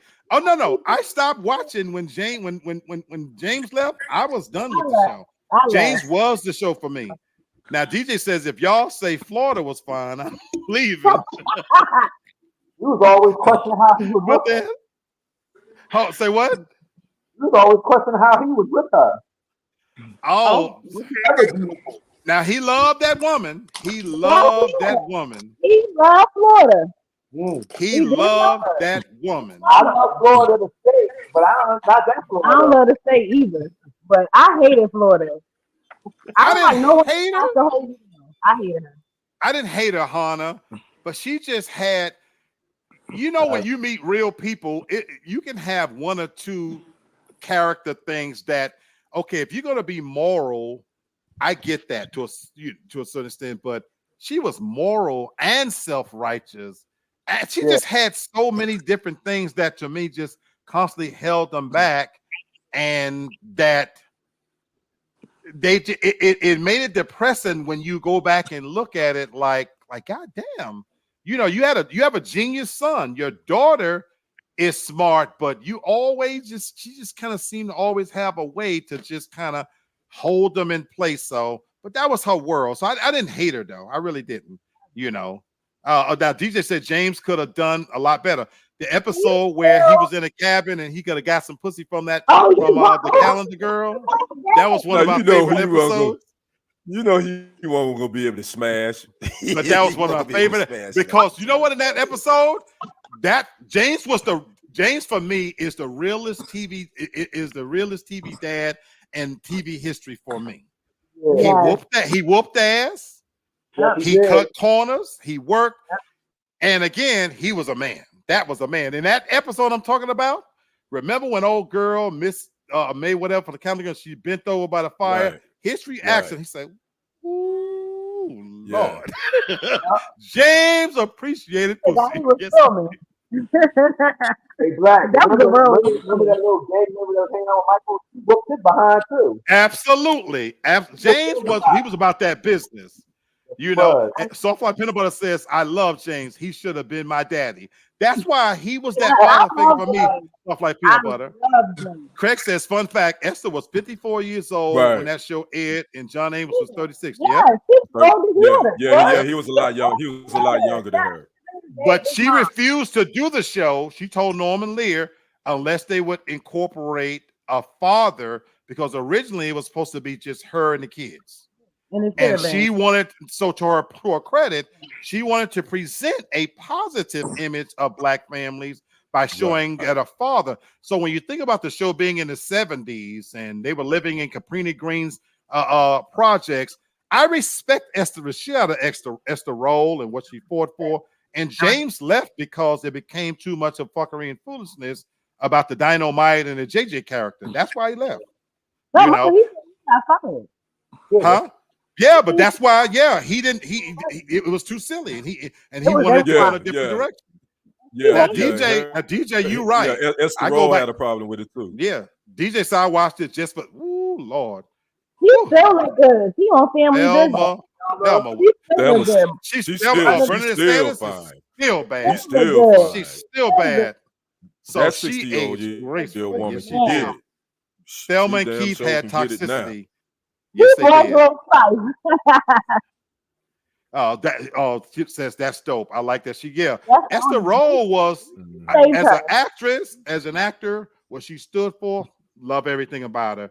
But the show, and again, I lost it when James left. It was all about JJ. Right. And then I don't know how nobody couldn't see that Michael was going to be when you're young and in love. And he did. Y'all don't remember the Red episode? You know, when he did Yeah, his little yeah. When he dance, was saying he did his little dance I and knew singing, right then yeah. and there that boy was gonna suck some dicks. I knew right then and there. I knew right then and there. Wow. DJ says I'll probably look like James if I grow my hair out. You tell DJ crazy. Yeah, DJ, you crazy. Okay, I gotta throw y'all a curve in here in the interest of time because I'm skipping over some of these because there's Why we lots of couples in skipping? here. Huh? Why Because well, okay, so I might go back to them, but it's time to throw everybody a curveball. Let's talk about Uncle Clifford and Little Murder Oh from no. I'm not. Damn. I let y'all talk about that 'cause I have no idea. I never watched it, so I don't have an opinion I whatsoever. got a lot to say about this. Okay, so in case anybody don't know who's watching, Uncle Clifford and Little Murder from P Valley. Uncle Clifford is the central character of that strip club, and Lil Murder is a rapper, and they ended up being a couple. And yes, sir, P Valley was one of my favorite shows. Kenny looking down, Kenny don't want no part of this right here. I have nothing to add to this conversation because I never watched the episode, so I don't know. Okay, so I'm gonna get serious here. I love it. For those of us who have watched it, and I know Sherry watches it, Tasha watches it, Hannah watches it. Bro, What would you say about the relationship between Uncle Clifford and Lil Murder? I like their relationship. They Lil Murder, he was not hiding. That I like the fact he wasn't hiding that he was in love with a man, pretty much. And Diane says never watched it. Hannah, what you got to say on this one? I actually liked them. I didn't like the fact though that he felt like towards the end he was upfront with it. Towards the end, in the beginning, he was on the DL. If you out there, you out there. Be out there. yeah, I just felt if you out there, be out there. There ain't no need to hide it. You like this, you like this. But I actually like them together. I like the last season. Oh, I need to come back first of all. You broke that memories. I'm about to be serious because it's not on it. Um, but I like that at the end he opened up to be his true self and was like, you know what? I like it, and I'm okay with it. So I mean, I really like them together. Little Murder, Uncle Cliff didn't out him. He didn't disrespect him. He didn't put him on blast, and he set boundaries. If you want to be at this level, then I'm gonna be messing with other people that's out here in the open. When you ready for this, then we can be this. But until then, if somebody want to dance, if somebody want this and that, I'm not closeted. I'm out here, so I'm not gonna expose you. But when you're ready to be out here, I'm with it, and I respect it. Okay, Tasha, you have anything to add to this? Where yes, I agree. Yeah, at the end he did. He kind of like set it all out on the line by showing up like at Clifford's like birthday party. And we're fucking still waiting for the next season, but that's neither here nor there.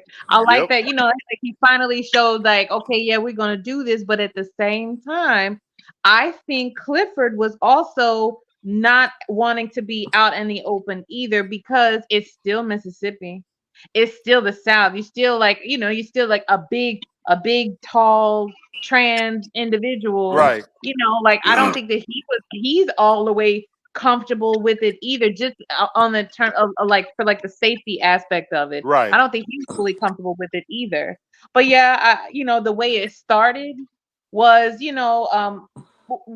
yeah, it was questionable, but at the same time, Clifford was okay with it. He still interact. It's not like he ever like turned him away. It ain't like he ever just shied away from him.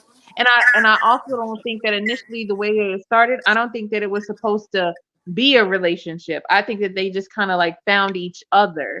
And in that, like, Little Murder like found Clifford. Clifford became like his piece, his constant.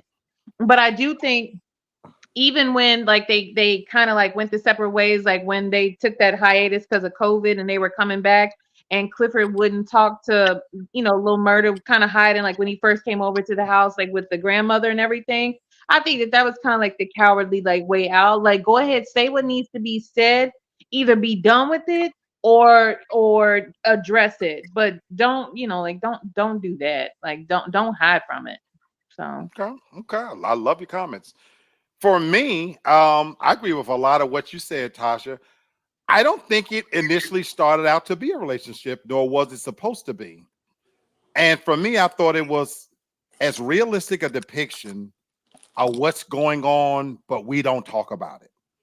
The African American community is very homophobic, and we're the last community to do that, just in case you guys don't know. Other cultures, they don't place that much emphasis on it, but it's how we're raised, especially as black men, and then even of our age group, we can't say certain words, this, that, and the other. What I truly appreciated watching this show is once you get past those elements, not only is the show brilliant, because as Soft Like Peanut Butter talks about it deals with suicide and incarceration and being institutionalized and all of those things. And that episode, literally, if I watch it right now, it will still have me crying. It still has me crying, not kind of, sorta. It's so well written. But I love the complexities in which they wrote these characters, both Uncle Clifford, and Clifford is comfortable in his skin in that element of the strip club. right. But if you notice on watching the shows, when he go out to take care of business, he dresses more masculine. Now, he can't fully hide who he is, you know what I'm saying? But to Tasha's point, he recognizes this is still Mississippi. This is still the South. So when I have to do some business, I kind of have to pull it back a little bit. And there was some real fear of letting the walls down and letting Lil Murder all the way in, because Yes. what would that mean if now we really gonna do this? And I think he probably would have been okay with, I understand what this is. It is what it is. And so to watch the way the relationship evolved and what it became, I just thought it was a brilliant journey, because I've been saying this for a long time. I truly, truly don't believe there's a such thing as gay and straight anymore. I think people like what they like when they like it. I truly, truly do. Now, of course, we classify gay and straight, but I can tell you, sitting here right now in Buckhead, Georgia, the sun is going down right now. 2 hours ago, there was guys out there getting a car clean, walking with their pants sagging. They just as masculine can be. It's 8:33. 2.5 hours from now, some of those same guys, their legs will be pent behind their ears.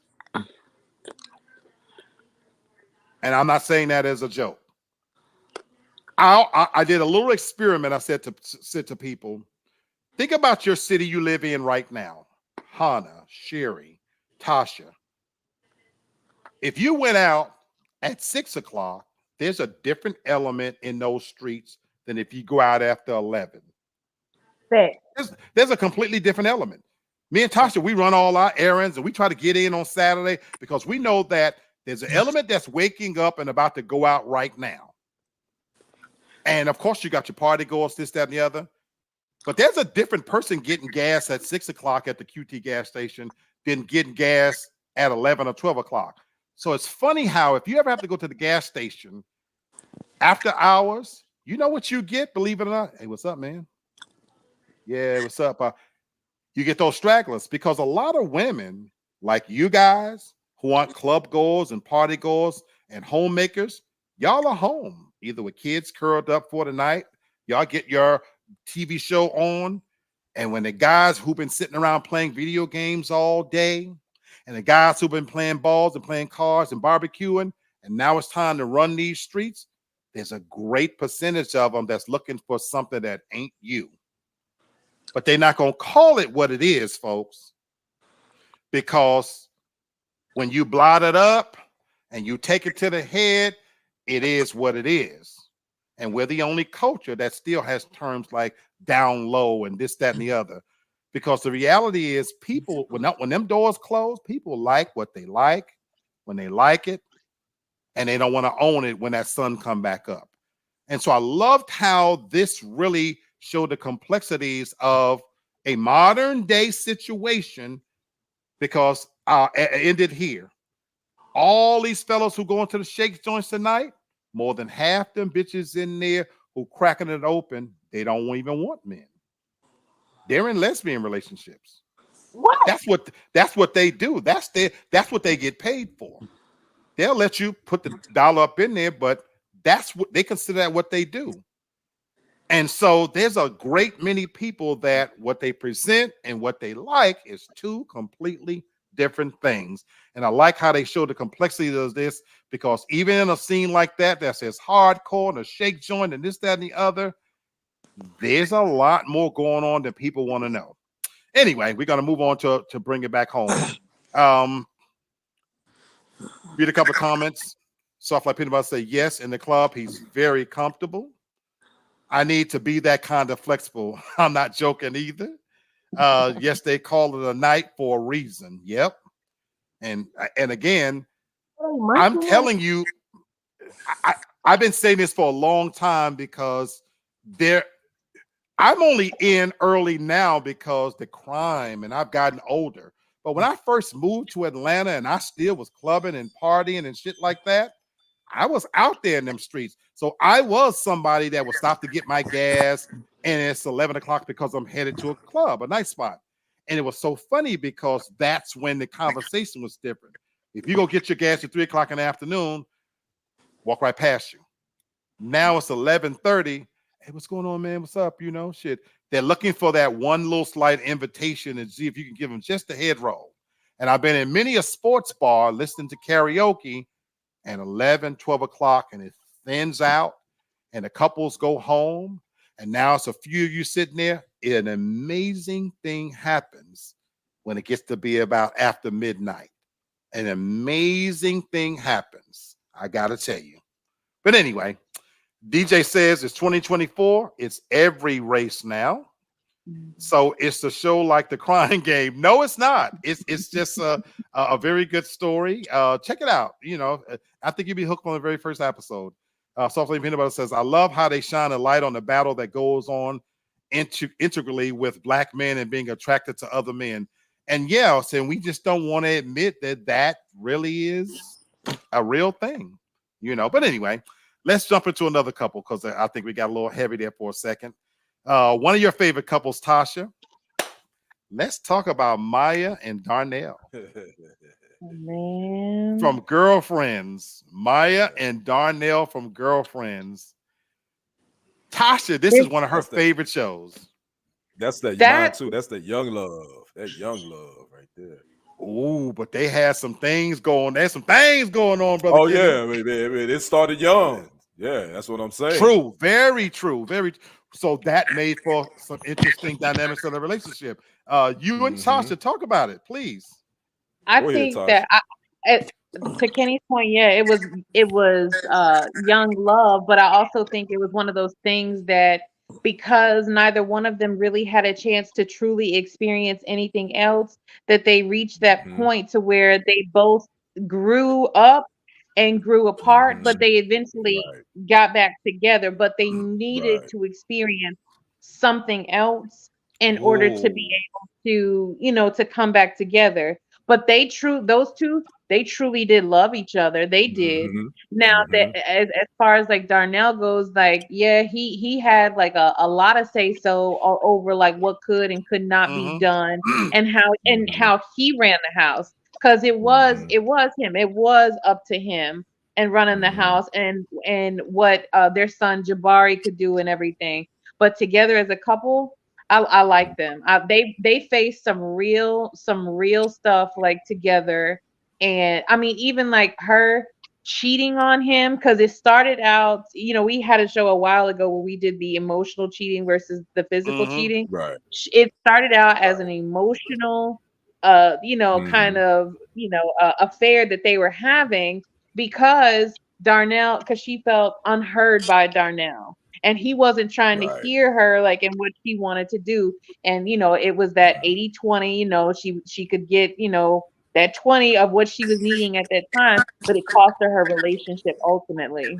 But I I Mhm. love. did I did like them as a couple. I love this comment by Yeah. DJ. He said Maya and Darnell's relationship is more common I Yeah. than agree with that we too. ever want to admit. And he said Mhm. that's one of his favorite shows, and we need some closure. Yeah, Brother Kenny, I'll let you and go. that yeah, and that's what and I couldn't have said it better than Tasha. I agree 100% with everything she said. And Girlfriends is one of my favorite shows. And I would tell any man, you need to watch Girlfriends if you really want to learn the dynamics of women. Especially these women come from different walks, different. Yep. Yep. You will learn a lot as a man watching this show. And Tasha, she said it perfectly. I love Maya and Darnell as a couple, and I agree. I think that they got together so young. They were high school sweethearts, so they didn't know anything different. So I think for their relationship they were going to eventually grow apart. But I think their love so strong that they love brought them back together, even though they Mm. had to go at something outside of that divorce and do that. But I think their love was so strong that it was gonna be like a magnet. It was gonna bring them back together anyway. So yeah, Tasha, she knocked it out the park with that. I totally agree. I love it. This show was Insecure before Insecure was Insecure. You Yeah, know, yeah, I mean, if you really wanted to really just see just all the dynamics in a written in a real way about how different Black women are. right, Because right. when you just talk about the different women, all of them, but then the relationship aspect, this one for me is very personal because how often you think when people marry too young and that whole childhood sweetheart thing or married too young where you really not had a chance to experience anything else and how difficult that can be to now because who you enter the marriage at that stage you're still evolving and growing as a person as an individual and that one right there is for me why I believe a big reason why I'm single now. you know I wasn't a bit more ready for marriage, neither was my wife. Did we love each other? Sure, but we weren't equipped with the tools to handle all the things that happen to a marriage. I would tell people now, please wait until you've experienced some life before you get married. You need to have gone through a few things and not all good. It can't be all good. You need to have gone through some loss, some hurt, some pain, so that you respect what it means now to be together. And I see my couple nodding in agreement with this because I want y'all to speak to this because that's what me and my wife didn't have. We had nothing to fall back on. And so sometimes you can find yourself in a relationship, and I look at Darnell, them, Tosh, you talked about the emotional cheating. That's why I didn't hold that against my wife. I was the only man she'd ever known. And I'm doing the best I thought I could as a husband. I thought my role was, my was 21-year-old husband. I thought my role was to take care of your wife. So I'm working constantly. We worked odd hours, and I even had the spiritual element in there. I thought that's, the other things would take care of itself. And I wasn't prepared for the financial attack that came, the family shit that gets rained down upon you, because when you're in a marriage, you think everybody gonna love your wife, but that's not always true. Uh, and so I wasn't prepared for that. And then again, I'm the only person she had ever been with. I had been with other people. So emotionally, for her to drift away because I can't be everything to her as she's growing from a young person into a wife. She literally moved from her mom's house, sharing a room with her brother, to snap of the fingers. Now she's a wife. She's expected to be a full wife, knowing all the things a capable wife does. So I wasn't a fully capable. We didn't know what the fuck we were doing. You know what I'm Can I saying? ask? So yeah, Can I please, talk to him? yeah. Mhm. So I think too, this is, and just following him for a second, I think this is also a classic case of they got married because she got pregnant. You know, like yes, Mm. they were dating, they were in high school, but they got married because so the basis of their marriage was on a child, you know, Yep. was their son. Yep. And I think that at one point the reason why they split up, I think Darnell began to resent Maya because of the growth that she experienced as a person by being friends with Tony, Lynn, Wow. and Wow. Joan and working Wow. at the law firm, that she started to grow up. And I think that Wow. he, maybe felt like he was kind of behind because, Wow. he had Wow. dreams, he had aspirations. Right. Yes, Right. he wanted to, open up his own shop. And then, of course, he wanted to do like the NASCAR thing too. But that was later on, like once they got back together. But I think ultimately that's what kind of, and of course, her Right. kissing Stan. But it was what, broke them apart. But I think he kind of started to resent her because he even told her he didn't want her to be friends with them anymore. He couldn't stand Joan, and he told her Right. that. He called her bitter. He called her bougie. He called her all that to her face. So he didn't like any of them. Ooh, you're preaching about You, something else too. you know My what's wife else? had single friends, and that impacted my marriage. Go ahead, Kenny. And you know what's interesting? I just thought about when Tasha was talking about this. I don't know if y'all remember the scene where they had got married, they moved into their big house, and they were talking about Mhm. when they weren't together, who they were Yep. dating. And Maya started naming off all the guys she was dating, and then Darnell Yep. said it was only one. I thought One. that was quite interesting because I think that the norm is most people think when a couple splits that the man It's the is out here guy. just Yeah. buck is the man is out here buck tussling dating everybody, and Yeah. sometimes it's not. Sometimes the man and I can be transparent. I can speak personally from my own experience. When my ex-wife, peace be upon her, and I divorced in 2013, I Hmm. think I've been on maybe 1 or 2 dates in Wow. what almost Wow. 11 years. But my Wow. ex-wife, she was dating. So Wow. that Wow. just Wow. shows that it ain't always, and Absolutely. that's not saying that's not being demeaning toward women No, because you no, no, single, no. you're supposed to go out and date. I get it, but some men we take breakups and divorces hard, and And I know different. women don't And, believe that we and take it different. different. And different. I was on a revenge campaign. Yeah, My yeah, I marriage. sure. still think I I got think some. Darnell though did worse. But go ahead. I know Hannah wants to say something, and I'll defend my point. I think what Darnell's indiscretion did with one woman while they were apart was far outweighed what Maya did. So, I'm and I I'll loving want to this. defend I'm say, my loving You point. got this. to be I'm loving freaking this. I'm kidding gonna me, touch on Tasha. this, Tasha. You got to be freaking kidding me, I'm Tasha. gonna touch on What? this, Tasha. I'll tell y'all. I'll Go go ahead. there. Go ahead. Go ahead, Hannah. I'll go there. I like that relationship because my first marriage, I was a virgin when I got married. My parents being preachers and stuff, my dad made me get married because I lost my virginity. And Ooh, later wow. down the line, I got pregnant with my son. So I can relate. I didn't have a choice. It is what it is. So I'll say this. I'm going to touch on this Darnell live. Let's go back here. Because he was messing with Lena. When Darnell was Flex, the first season, Darnell was Flex Washington. He Yes. cheated. Joan caught him cheating. And he came in Joan's office and lied to her face. And Maya knew That he was a different cheated. Darnell. That was a brown That's skin Darnell. We that's talking about the light skin Darnell. That's the brown y'all. skin Darnell. Y'all Stop fucking it. up. Stop it, Hannah. That's the brown skin. Listen, Just like the black ain't Viv and the light skin ain't Viv. Two totally over different. on your side, whatever. But he cheated, and Maya knew it. Maya said, "You may be a lawyer, but I know my husband, and I know he never defends himself. We know who he married to, so he cheated. So when he back, and remember, reverse back. He might have said he messed with one person, but when they switched to when she went back and Laura Winslow was her, she said, "Yeah, I was messing with your husband because you didn't know what you had." So he didn't have just that Lena. He had another woman. He was downplaying who he was with. So let's not go there. However, I respect. Yes, he downplayed. He lied. But I respected the fact that they broke apart because they loved each other, but they knew they couldn't grow together at that time. Once Darnell found his potential, once Maya stopped being just a legal secretary and wrote her book, and she became the woman who she didn't know she was, and once Darnell became the man he knew he was without each other, it's like Nelly and Ashanti. They found each other again and they got back together. I feel like some people don't mean to go they see a raggedy dusty man and woman. Don't mean that. But I feel like some relationships, when they say if you love someone, let them go, and if it come back, then you know.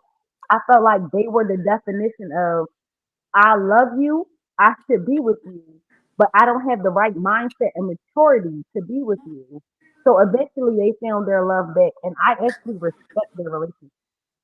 Hey, Brother can I Bert, ask, what do you want to add? let me ask this real Okay. quick. I'm going down the rabbit hole. So people say spin the block. People say they don't want to spin the block.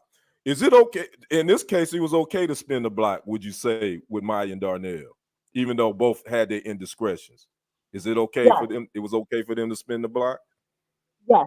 Because we Okay. early was out so Sinclair and Overton. Overton kissed another woman, Sinclair kissed another man. They still made it work. Okay. So I feel like them. I feel like they never wanted to separate because Darnell told Maya, if you feel like this marriage is the only thing you need, I will fight for our marriage. But if you feel like within yourself is something, he didn't say another person.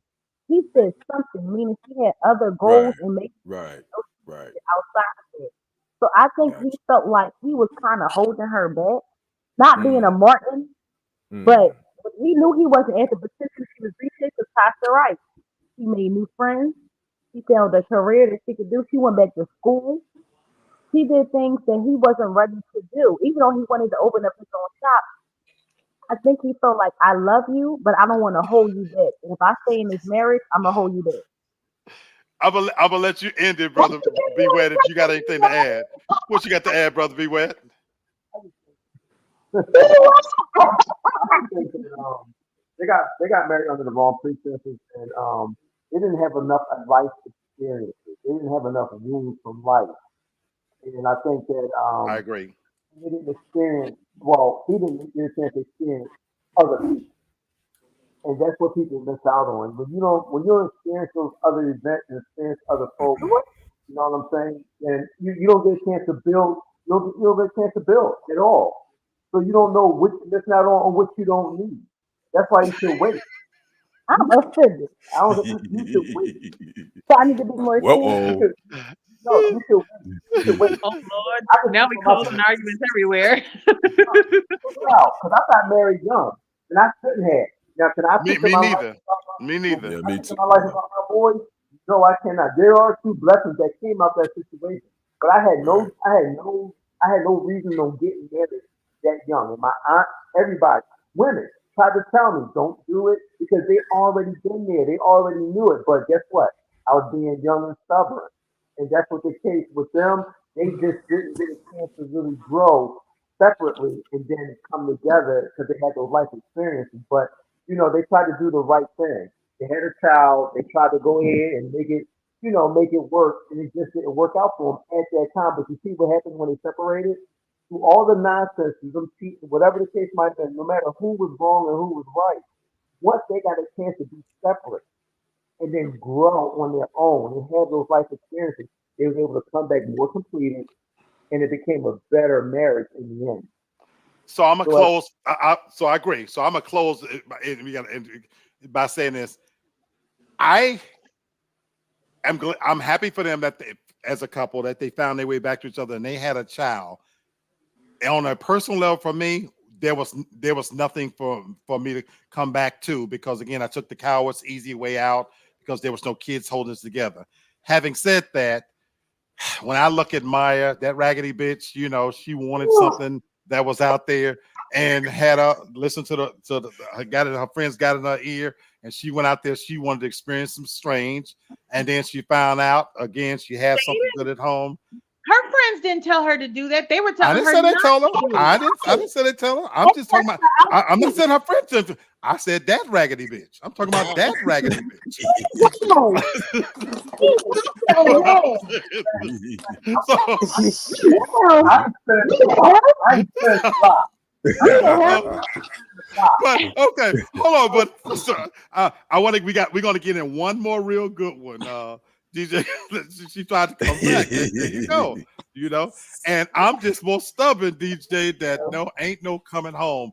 And I can sit here and say right now, bitch, you will never find another one. It's for all the raggedy bitches that thought they was gonna find something better than me. Fuck you and the horse you rode on. But anyway. Oh, damn. Yikes. Okay. Okay. We're gonna have to skip a few of these, but I got one good last one at the end. I just want to share some ones we didn't get to. We could have talked about Omar and Brandon from The Wire, but that would have been another homosexual relationship. But that has some cool elements to it. We didn't get, The Wire. Omar, the greatest show ever put on TV is The Wire. Yeah, that was. You never saw The Wire ever? We didn't get to Harriet and Carl from Family Matters. Oh, I never really think about them. We didn't get to Jamie and Fancy from the Jamie Foxx show. We didn't cover Izza and Lawrence from Insecure. We ain't had to do this. We didn't cover Tasha and Ghost. That's ironic. We didn't even cover Bernie and Wanda from the Bernie Mac show. Oh yeah, for the Bernie Mac show. Yeah, nor did we do Michael and Jay for My Wife and Kids, but I wanted to reserve. That one is so good. Okay, so I'll give you guys a choice. Out of those ones I named, we can pick one of those to close out on, but I got a big one that I think I wanted to cover because I think it's going to open the door to something else. But I want to read a couple of comments. And all the ones I name, if y'all want to choose them, then fantastic, we could go. But I want to share some comments. DJ says Omar and Brandon. Yeah, they had some interesting concepts there. I love The Wire, best show to me ever made on TV. And he says I love the collection. And EJ says Izzy and Lawrence, we got to do that one. So he's voting. We can vote for either one of the ones we put, or I had an asterisk next to this one that we could close out on if y'all wanted to. We could talk about the various couples from The Best Man. We got Quentin and Shelby, Lance and Mia, Harper and Robin, and Julian and Candy. We could go The Best Man, or do y'all want to choose one of the couples that I overlooked? Oh, that's kind of, I mean, The Best Man has so many, like we can talk about all those, but Jay and Michael, like that, I love that show. My Wife and Kids, that show. I love that show too. I love it. Man. So do y'all want to just cover that one? You guys decide. It doesn't matter. That's why I say y'all tell me. You guys decide. I don't know. By the time we finish this, we'll have been over 2 hours. I feel okay. Well, I'll say this. I feel like the Best Man. I think that one could be like by itself because to tackle like each one of those, like if we do like part 2 or something. Okay. So we already DJ. We already did Martin and Gina. Yeah, they were early on. DJ. Yeah, they was like the second couple. Okay, Craig says The Best Man. So, but Tasha, to your point, that's why I was saying I put an asterisk because we could go down so many rabbit holes. Yeah, the best man would take some time. Oh my God, because that's a whole nother conversation. So if we pick from the ones that we didn't, so let's go back. So we got Michael and Jay from My Wife and Kids, Bernie and Wanda from the Bernie Mac Show, Tasha and Ghost from Power. I didn't watch it. Izza and Lawrence from Insecure, Jamie and Fancy from the Jamie Foxx Show, Harriet and Carl from Family Matters, or Omar and Brandon from The Wire. I'll let you guys, whatever you guys decide. Doesn't matter to me. Everybody said The Best Man would take 4 hours. Absolutely. Yeah. So we're eliminating them. Let's go to Michael and Jay. We're going to go to Michael and Jay. I think that's a good one to end on because now, and I think that's a good one to end on because, and I'm going to let Tasha, you started off, but I want to say this. The topics that they covered for it to be a sitcom, they don't get enough credit for, in my opinion. Oof, that is for so it to be true. A comedy, and he made it funny, but they tackled some real topics. Tasha, what do you want to say on the relationship between Michael and Jay? I love Michael and Jay. I love their dynamic. I love them as a couple. I love how he supported her. I love how she supported him. I love that she allowed him to parent the kids in a way that was unpopular, just like the normal, she let him go crazy without doing anything that would immediately damage the kids, but she allowed him to go up to that point to really like drive the point home. What really stands out to me as far as like the support goes, when she lost her job and she came, like she came home and she was cleaning and everything and she had kind of like done everything, she reached a point where she just felt useless, and she just, she told him, she said, I feel like I'm drowning and I need you to save me.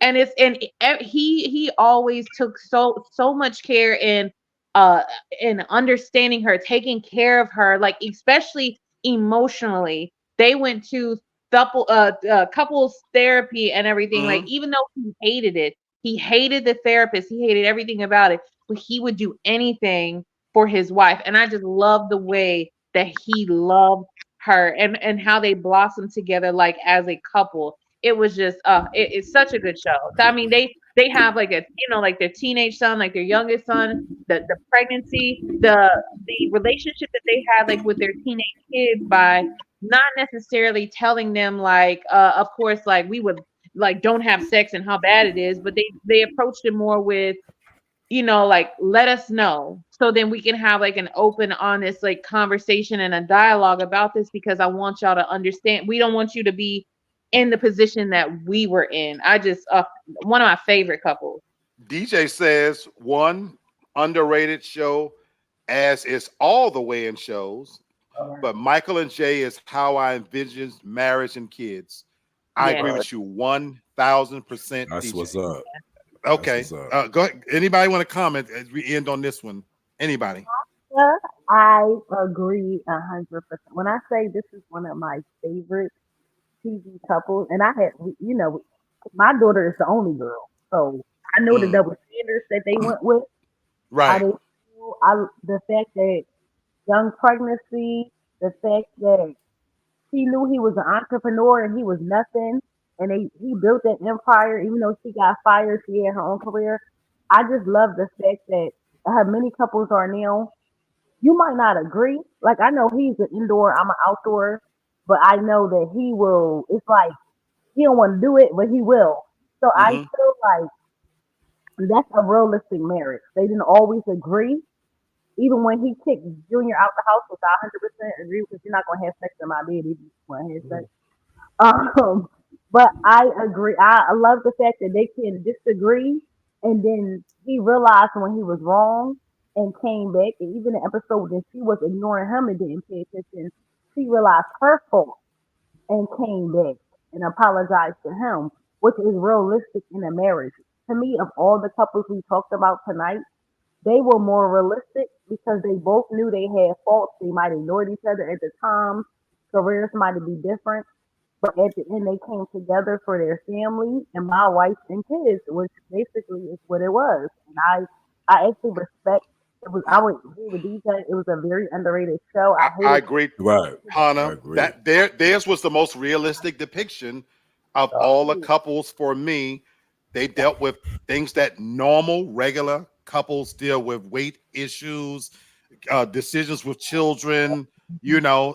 This was the most realistic. So, DJ, I agree with you 1000%. One more That thing. go ahead, please.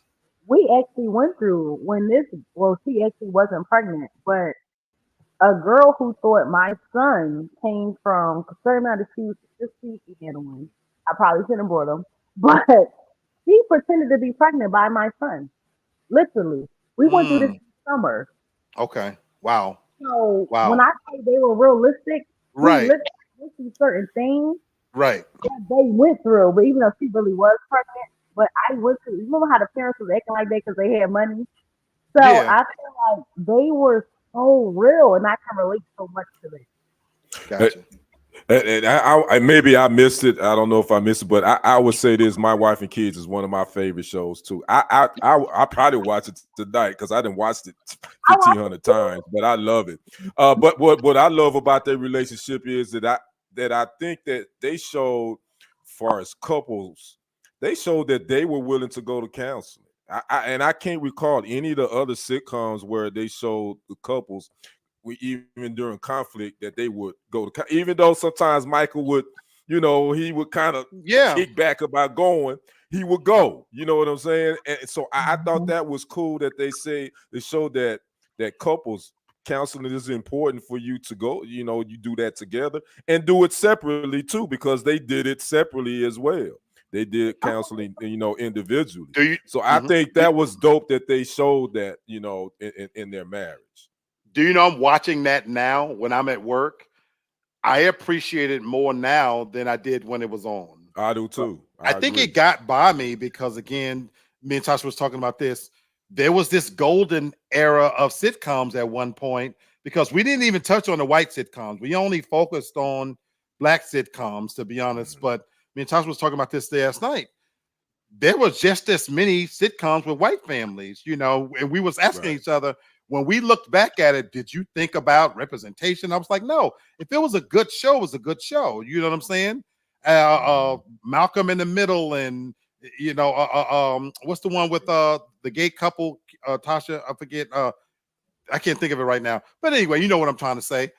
But we only focused Will and Grace, you know, and Seinfeld and all the different ones.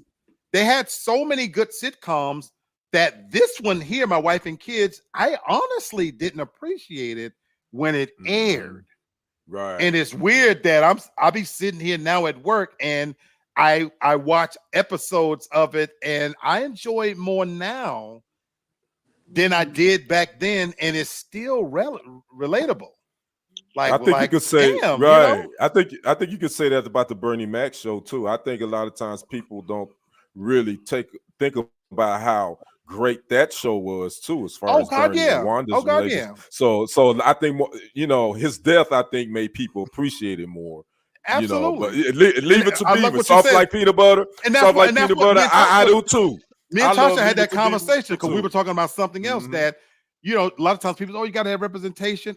Look, if it's a well-written show, if it's good, it's just good. It's just good. And we were right. talking about that. And so, but we only just focus on the black iconic families. But I was just saying how, but again, and DJ, I just realized I was going to mention that I left them off my list. Well, I think that's a tip. I think that's and I meant to have them on there, but they didn't even. But of course, but I think most of us think about them. So but I left them off my list. Absolutely, we didn't talk about them, but I'm glad we're ending it on this one. But go ahead, Tasha. If we do decide to do a part 2 to do the best men couples, let's add Claire and Cliff on there, but then let's also add Sandra and Elvin, her husband, you know, like from the Cosby Show, and then also add Denise and her husband. Her husband. I can't remember. Yeah. Oh, good point, Tasha. That whole dynamic. What about Vanessa? All of their relationships. Vanessa got married too, didn't? Vanessa got married too, didn't? Oh, she got engaged. All their relationships were very different. Tasha, you're right. Right. All their relationships were very different. So so look, we can definitely go there. So look, I hope you guys had some fun. The Jeffersons. We did the Jeffersons already. They were number one. We did them first. George and that's why you can't be late. Stuff like peanut butter, you gotta be on time, baby. You're gonna miss out. Come on now. And I know there's others we probably left out. You know who we left out? The Hewleys. We left the Hewleys out. Yeah, we did. The Hewleys. That's right. You know, you want to talk about fun? Now I watched that show. I love me some D.L. Hewley as a stand-up artist, but I watched the D.L. Hewley show just for his wife. That motherfucker bad. Oh, you like her? The Steve Harvey show. What was the couple that Cedric and his girlfriend that they were in the show? Levita, Cedric and Levita from the Steve Harvey show. I didn't like them, Tasha. I didn't like them. I did. I didn't like them, Tasha. I did not like them. I love me some Levita. Levita had me back. I love me some Levita. Thank you, DJ. Yeah. So look, thank you guys, because we try to put together a fun show on Saturday, and I thank everybody for spending a little time with us. And man, we had some surprise guests pop in. I had some cousins who just popped in on us. That's what's up. You know, that's good. Yeah. Look, I know everybody could be doing whatever they want with their Saturday. Thank you guys. I really appreciate that. You know, and again, I got in 10 minutes before the show because I was out there in them streets running errands, but This show always fills me up. It always just gives me that good feeling. Before we leave, Kenny, give us because I missed where we at with sports because my TV is throttling. I missed the games for today. If you don't mind. Well, the Celtics just blew out the Heat, so they up 2-1 in that series in that playoff series. Okay. Earlier the Thunder blew out the doggone Pelicans, so they up 3-0. They're gonna probably close that out. The Lakers and the Nuggets are playing right now on ABC. Oh, with the Nuggets up 3-0. Wait a minute. Are you serious? Yeah, they on right now. Okay. 7:30. Okay. So you can watch that. Okay. So the Lakers could get swept. They could lose 12 in a row to the Nuggets tonight. That's what's going on tonight. Laughing my ass off. Yeah. Craig, thank you, man. I appreciate that. Thanks, Soft like Craig. peanut butter. Already. Come on back, sweetheart. And come on the panel. Yeah. The invitation is always to come on live if you want to. And bring some jelly with you. You just got peanut butter. Where the jelly? Bring some jelly with you. Soft like peanut butter. Come on now. DJ, my sister's battling a cold, so she's been drinking that old school remedy, lemon tea with honey, and she ain't putting no whiskey in it. But she's kind of battling, a cold a little bit. All right, I'm gonna hold you to that. So come on back anytime. So look, I'm going to watch the game. Enjoy the rest of my Saturday. Love you guys. Thank you guys as always. And we're going to keep doing what we do. But I do need to say, we will not be on Saturday. I am going home to put my eyes on my mama. I got to go home to see my mama. My mama is 88 years old. She'll be 89 in September. And so my heart, my soul won't rest now that the weather is breaking. I got to go put my eyes on Eloise Young. So I will maybe pop in live and say, hey, but I got to go see mama.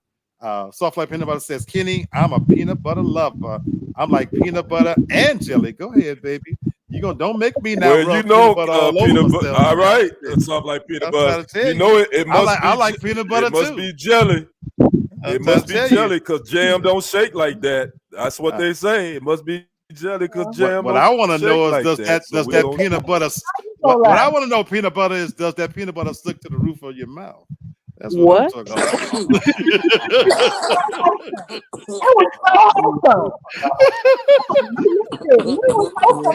I'm just happy. Y'all know I'm an ignorant SOB. Y'all already know. Look, folks, I love you guys. Thanks for spending time with us. Enjoy the rest of your Saturday. Share the show. Oh shit! So she gonna snap back, make you choke. Maybe I'm gonna tell you like this. It take a lot to make this fat man choke. Oh my god! Take it offline. DJ says I'm never eating peanut butter.